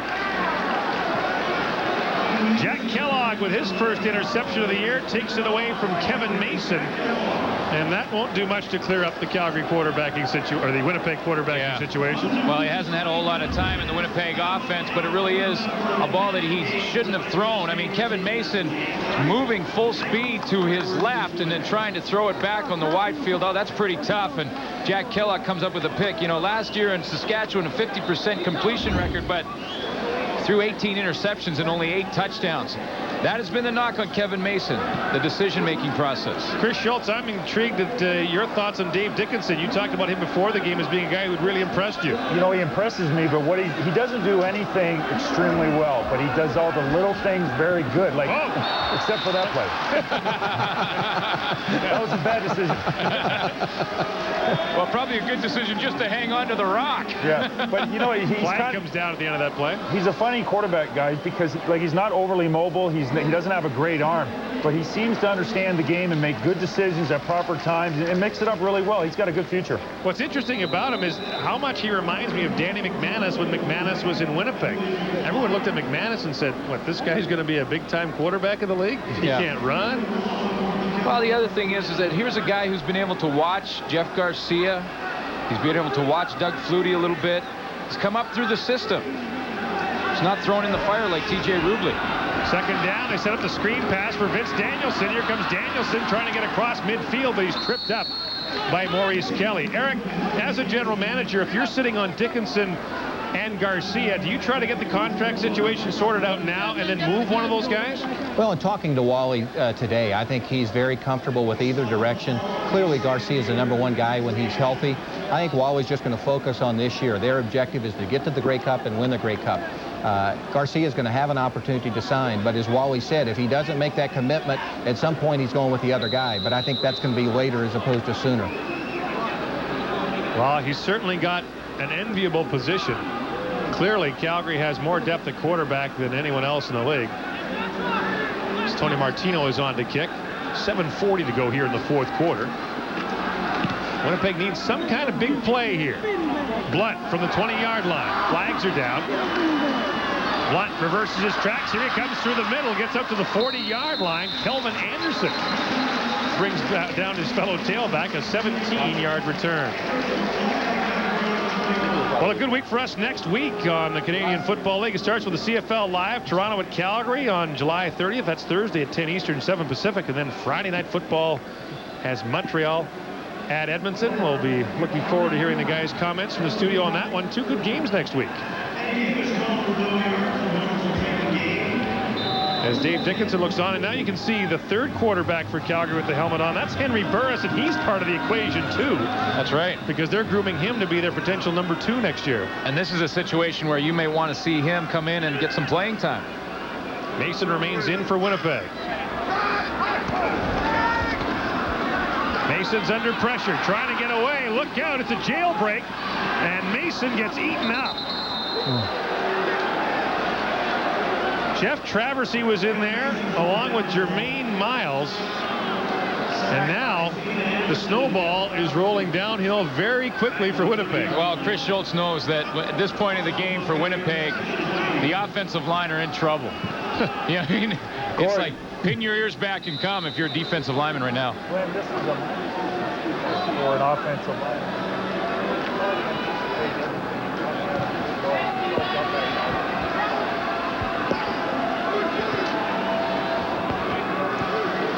Yeah, no fun to be down there fighting with the big people when you're down like this. Now Mason on play action. Has a man, Ted Long, and the ball comes out as he was whacked down there by Marvin Coleman. And Coleman, the CFL All-Star in the last 2 seasons. You know, it's tough to talk about a guy like Coleman when he's playing well, because when he's playing well, nothing happens near him, and that's been the case tonight. Yeah, that's what you want as a defensive back. They're not talking about you. It's a good thing. That means you're playing well. So when they start talking about you, got to worry. Doesn't seem fair. Yeah. Bob Cameron to kick from the 30-yard line. 6.5 to go in the 4th quarter as the Bombers are on the verge of dropping to 0-4 on the season. Terry Vaughn from his 35-yard line. Vaughn works his way out to about the 42 before he is dragged down to the play by Winnipeg's Grant Carter. A 47-yard punt, a return of 7. Adidas Friday Night Football returns to Winnipeg in just a moment.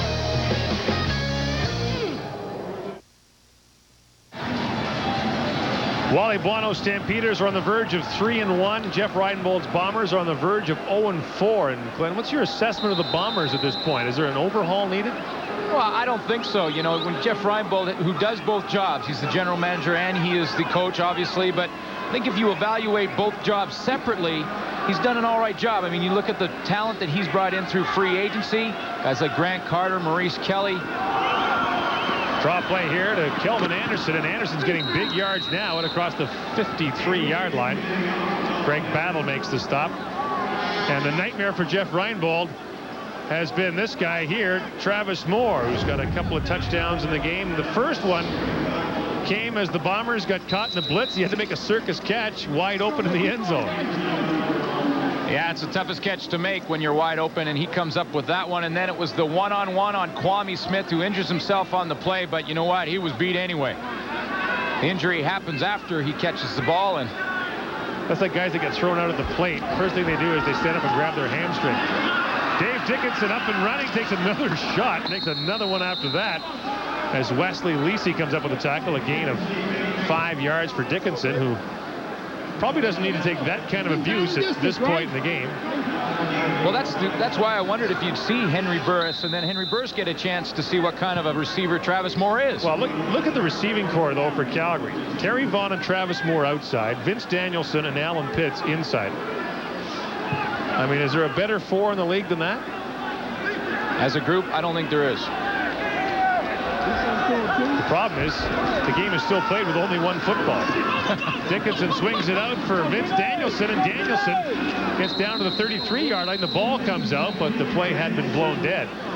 You know, Gord, that's an interesting point that you make, that there's only one football. But interestingly enough, the Calgary Stampeders never seem to have the problem of all the stars complaining about not getting the football. Henry Burris, the rest of this team, understand their role. They understand there's a lot of talented people on the team, and they're just trying to contribute to win. That's a credit to Wally Buono. Well, I don't think he tolerates selfish players. Absolutely not. And that's, to me, if a guy in Calgary is going to say, throw me the ball more, that's an apple on a bus ticket. Travis Moore makes the catch over the middle to the 21-yard line. Should be good for another Calgary first down. And slow-talking, slow-walking Dave Dickinson keeps moving up the field, and he's just got over 400 yards passing in the game with 5 touchdowns. Wow. Unbelievable That's number. a backup quarterback, folks. That's the number 2 guy. Well, there's 2 starters in Calgary. 2 starting quarterbacks. Ability-wise. Dickinson looking for touchdown number 6 on the game. Goes to Kelvin Anderson, who gets whacked out of bounds by Maurice Kelly at the 17-yard line. That'll bring up 2nd down. So Dickinson continues to shine, and Garcia, who got booed, I thought unjustly in Calgary last week. Jeff Garcia is a very accomplished player in the Canadian Football League. Yeah. The fans were getting on him a little bit there, but they booed Doug Flutie in Calgary as well. Yeah, at times. It's pretty good company. But you know, when I was talking to Ron Rook, and he was saying, you know, I'm not so sure if the fans were booing Jeff Garcia or just booing the offense in general. They had struggled earlier in that game. Dickinson dumps it off for Dwayne Ford. Ford up, still going, and he'll be tough to bring down. So Greg Battle gives him a hard shot down the 9-yard line, but he's got another Calgary first down, and Dickinson's got a chance to go for passing touchdown number 6. Reinbold says, I got no guys left, and he's running out of time too, as Calgary has a 19-point lead. Staring a 4th straight loss dead in the face to open this season. Calgary with the ball 1st and goal at the Winnipeg 8-yard line, and Dickinson, who has 5 touchdown passes already in the game, is in the shotgun. Dickinson steps up. He may have to run it in, and he gets down to the goal line and into the end zone for the touchdown, and now he's up and limping. Dickinson with his 2nd rushing touchdown of the year. Yeah. The last thing he wants to do is get hurt at this point in the game. No, not with Jeff Garcia already nicked with the knee, and you know, you want to put the game away, no question about it, but Henry Burris could have done that.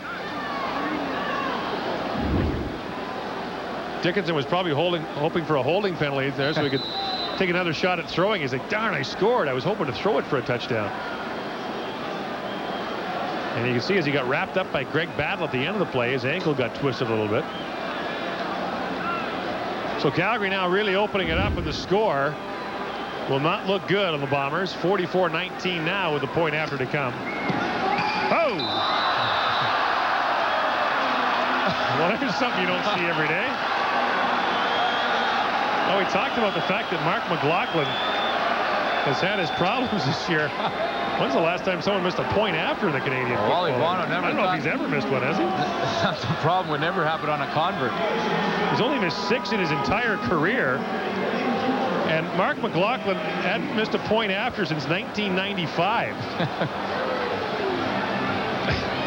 It's not funny, but Buono saying that Mark will bounce back. Each of his kicks has been close. There's tremendous value in seeing Mark get over this, and Buono can afford to laugh. Yeah, Wally thinks it's funny. Now, remember that Dave Dickinson's the holder for McLaughlin. So he wasn't in there. So Travis Moore was holding for McLaughlin, so it might not have been his fault. Yeah.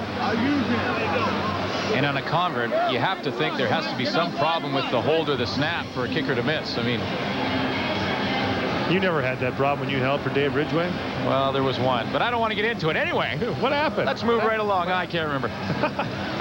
We can laugh up here, but I don't think anyone's smiling down there. And this is going to be a tough week again for Jeff Reinbold and the Bombers. Well, I mentioned it earlier that, you know, the 2 jobs he's doing, player personnel, he takes care of. He has to do the coaching on the field. I think when you separate the 2 jobs, he's done a decent job. He's brought in a lot of good free agents. We talked about that earlier. And he's taking small steps in progression in the coaching end of it. But he said he has built this team with the long term in mind. That's the TJ Rubley factor. That's the long term. Well, that will take time. The criticism of Reinbold is that he went into the season without a proven Canadian Football League quarterback. Now, I guess the question would be, well, who should he have gotten? McManus was gone to Hamilton. Archer was going to Edmonton. He tried to get Kevin Mason out of Regina before the season started. He tried to get Dickinson out of Calgary, but no one would make a trade with him. Who was left? Maybe Danny Barrett, but when you're rebuilding your team, how can you sign a 37-year-old quarterback? Well, that's just it. I mean, the other guys you could think of out there would be maybe a Kent Austin. Kent Austin's in the same boat as Danny Barrett. He hasn't played for a while. He's an older quarterback. You can't build your future on a guy like that. Mason throws it over for Ted Long, and the stop made by Marvin Coleman. And yesterday, Wally Buono expressed sympathy for Jeff Reinbold and kind of chastised the Winnipeg media. It's unfortunate that people are on that bandwagon. I don't see them as a bad football team. They could be 2-1. But the fact is, they're about to go to 0-4. You know, and just back to the decision at quarterback for Jeff Reinbold. I mean, the only other options he may have had in the offseason were maybe a guy like Marvin Graves or Andre Ware, but both those quarterbacks have had a chance to show what they can do 3-4 years in the league. I think it's a smart move to bring in some young quarterbacks. You think of the Jay Barker situation in Toronto. Don Matthews made a commitment to bring in a young quarterback to develop for the future of that franchise. That's what they have done here in Winnipeg as well.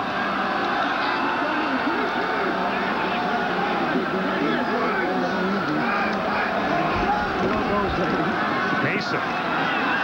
He'll run, and this is his strong suit. Look out. He takes a heap of abuse at the end of that play as Harland Ayew makes the tackle. And yes, that is the son of former CFLer Junior Ayew, but Kevin Mason able to move the sticks. He's extremely athletic, has a very good arm. In fact, when he came to the Canadian Football League out of Syracuse, a lot of people compared him to Damon Allen. Yeah, and I watched the practice the last workday 2 days ago with Winnipeg, and he was running at the receiver position a little bit when it was the defensive emphasis. So he's a great athlete, no question about it. A native of Buffalo, New York. And part of the story has been the fact that all three of Winnipeg's quarterbacks have played, but Dave Dickinson has thrown 5 touchdown passes, 2 of them to Travis Moore. We saw a kickoff return for a touchdown, and Alan Pitts caught his 92nd career touchdown. He's 3rd on the all-time touchdown list, but he's got 45 to go to catch the immortal George Reed. Flags are down. Free play for Mason as he gets it to Chris Armstrong. Armstrong, who I believe has caught passes from all 3 Winnipeg quarterbacks now, gets down to about the 25-yard line for a Winnipeg first down, and the disgruntled Winnipeg fans give a half-hearted round of applause for that. Well, I mean, Calgary defense at this point are hanging back. There's a lot of backups on the field, and, you know, it's a chance. I mean, Kevin Mason's going to move the football in this situation, no question about it. Calgary defense did their job when they had to. They did a tremendous job on special teams, and Dave Dickinson, what can you say? Well, Winnipeg goes to BC next week.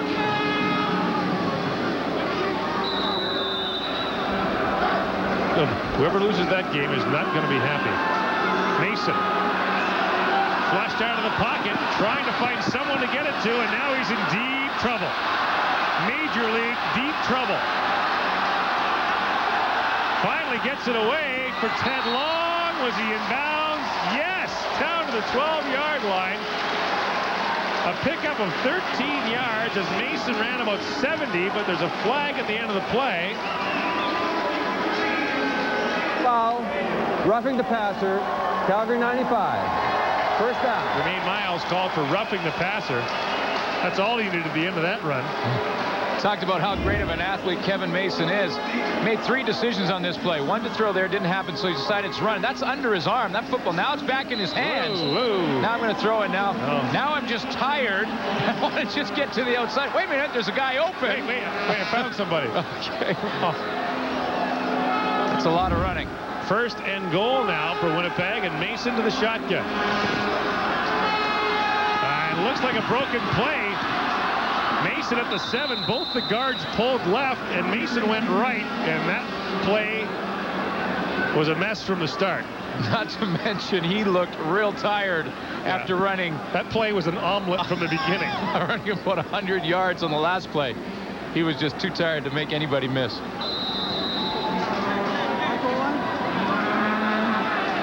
Now 2nd and goal.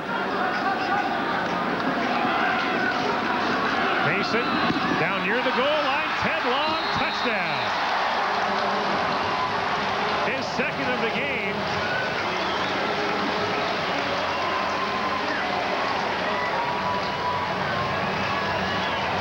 And normally here in Winnipeg they celebrate a touchdown by firing off a cannon, but it didn't work.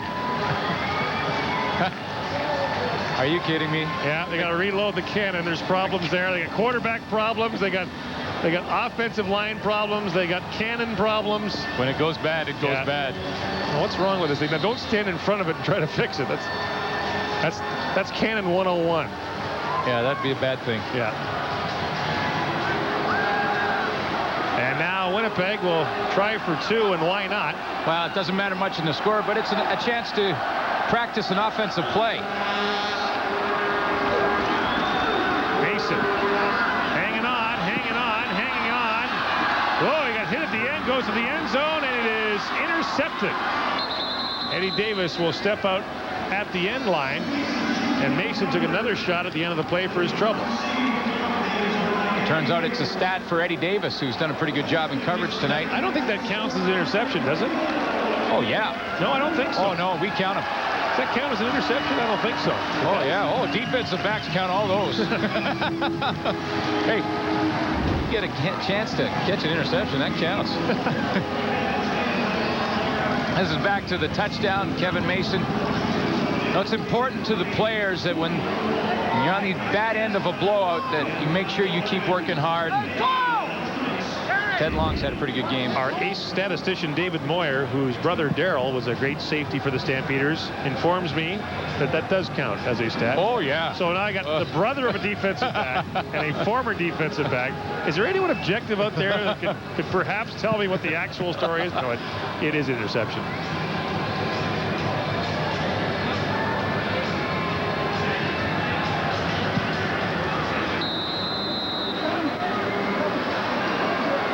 Now, of course, Eric Blunt had the kick return for a touchdown earlier. And if another one is returned in the game, of course, we have $1 million winner. Whoa, look out. I'll tell you what just happened there. They tried the short kickoff, and Calgary's Jason Clement absolutely buried Don Robinson. Robinson was looking for the ball. Here it comes. Here it goes. Yeah. And he got smoked. Well, that front line's job is to take out the Winnipeg front line, and Don Robinson. Illegal kickoff. Winnipeg 7. That penalty's declined. It's first down. Well, you talked about it before the game, Glenn, what the Stampeder keys were, and here's how it's gone. Well, I think pretty much they did a pretty good job. Not necessarily against Rubio, but against the offense. Dave Dickinson was hit a few times, but when you look at his numbers, they must have done a pretty good job of protecting him and take advantage of the Bomber blitz. Give him a big one. Give him a real big one. Yeah, let's go a couple there. How many blitzes? How many touchdown passes? There they are. Yeah. Henry Burris is into the game now for the Calgary Stampeders as he gives it off to Kelvin Anderson. And Anderson dancing around now, gets dragged down to the 52. That'll hurt his rushing stats. He won't like that too much. But he does take some time off the clock, so we get our first look at Henry Burris, the 23-year-old out of Temple University.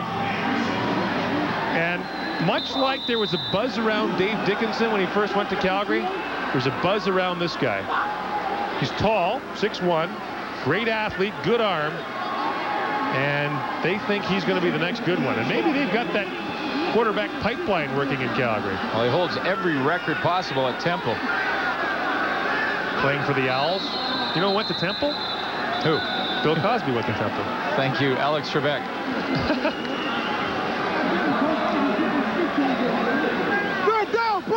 Time count violation. Well, you talked about those keys, and it really is worth repeating. I mean, 5 touchdown passes for Calgary. Well, 3 of them at least were in blitz situations by the Bombers. Well, Dickinson was sacked 4 times, but I mean, he obviously accomplished enough to do the job here tonight. There's Anthony McClanahan, the colorfully coiffed one, standing beside Wally Buono as Calgary will be forced to punt. And I think once again, Calgary doesn't have the right number of people on the field. And Wally Buono won't like this much. Again, the worst thing about this is everyone knows who it is as soon as the player comes on the field. Yeah, you have to wait. And then it's a long walk. And it's Eddie Davis. We've seen 5 quarterbacks in this game. They've been busy in the bullpen tonight. Everybody but Jeff Garcia has played, and he's hurt. 43 seconds to go in the 4th quarter. Now Wally's upset with a fan on the east side there. They're throwing things. That's a tough group over there. Yeah. The east side fans, you stood over there a long time. I did sidelines down there for a while. The best story about the east side fans is Martino punts it away to Eric Blunt. Blunt takes it at the 30, and flags come down. The Bombers one time in the preseason thought it would be neat to go over to that side for a game to stand over there and use that as their bench because the fans never get to see them. Right. The crowd over there went wild. They were yelling, "We don't pay all this money to sit here and see you guys. We want to heckle the opposition." Yeah, they want the opposing team over there so they can yell at them.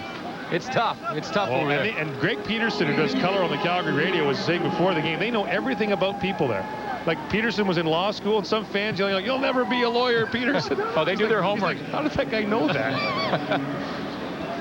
Don't forget, Sports Desk is coming up next with Darren DeTitian and Gino Reda. All the news from the world of sports, including the baseball scores tonight.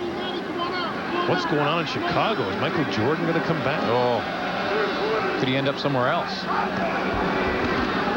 Mason back to throw over the middle. He goes. Eric Blunt just avoided a major collision with Raymond Biggs. That's all you need to get clocked at the last minute of a game.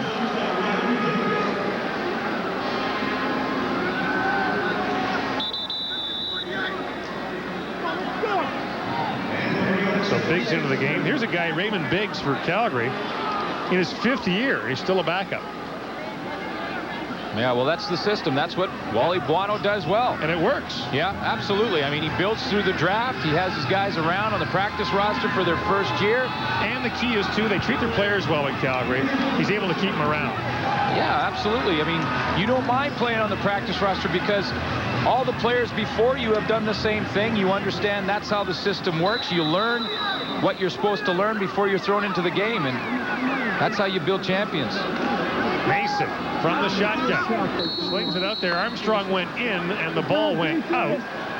It'll fall incomplete. So in the West, Edmonton and Calgary even at 3-1 on the year. Saskatchewan playing tonight is 2-1, and the team Saskatchewan is playing is 0-3. Yeah, we just got an update on that game. BC has a 14-4 lead on Saskatchewan at halftime in that one. Oh, interesting. Mason in the shotgun. Out of the backfield for Sean Millington, who's trying to get that first down and hits the marker down at the 45-yard line. Well, it'll be another interesting week in Winnipeg, one would guess. And in the East, you can see that Toronto, after a heartbreaking loss last night, goes to 1-3. Hamilton 3-1, along with Montreal. The Tabbies are for real. No question about it. And really, you know, you look at the Winnipeg situation, you say, what's the difference between Hamilton this year and last year? Hamilton was the worst team in the league last year. Well, right. A veteran quarterback. No question. And that is the difference. And that's what they've been talking about the whole time here in Winnipeg, that Ruby will take time. Danny McManus obviously knows what he's doing. Hamilton coming off a 2-win season 1 year ago. As we remind you that the fellas are up next. Talk about the bullpen. They're getting ready in the bullpen. Yeah, they're all warmed up. They're all ready to go.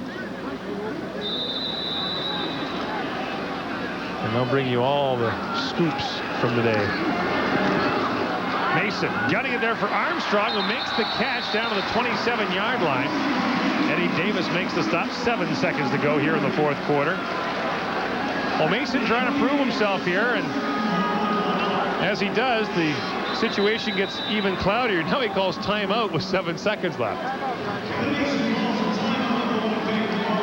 Well, we're not big on that. No, but it'll be interesting to see what they do next week. The starting quarterback. What would you do? You know what? I would go with TJ Rublin. Really? You know, I truly believe that when you come into camp, you have built a team, you have a plan, you understand what could be the shortcomings of that plan, that you may have to wait, you may have to be patient with your rookie quarterback. You believe in what you're doing when you come in. You can't start changing.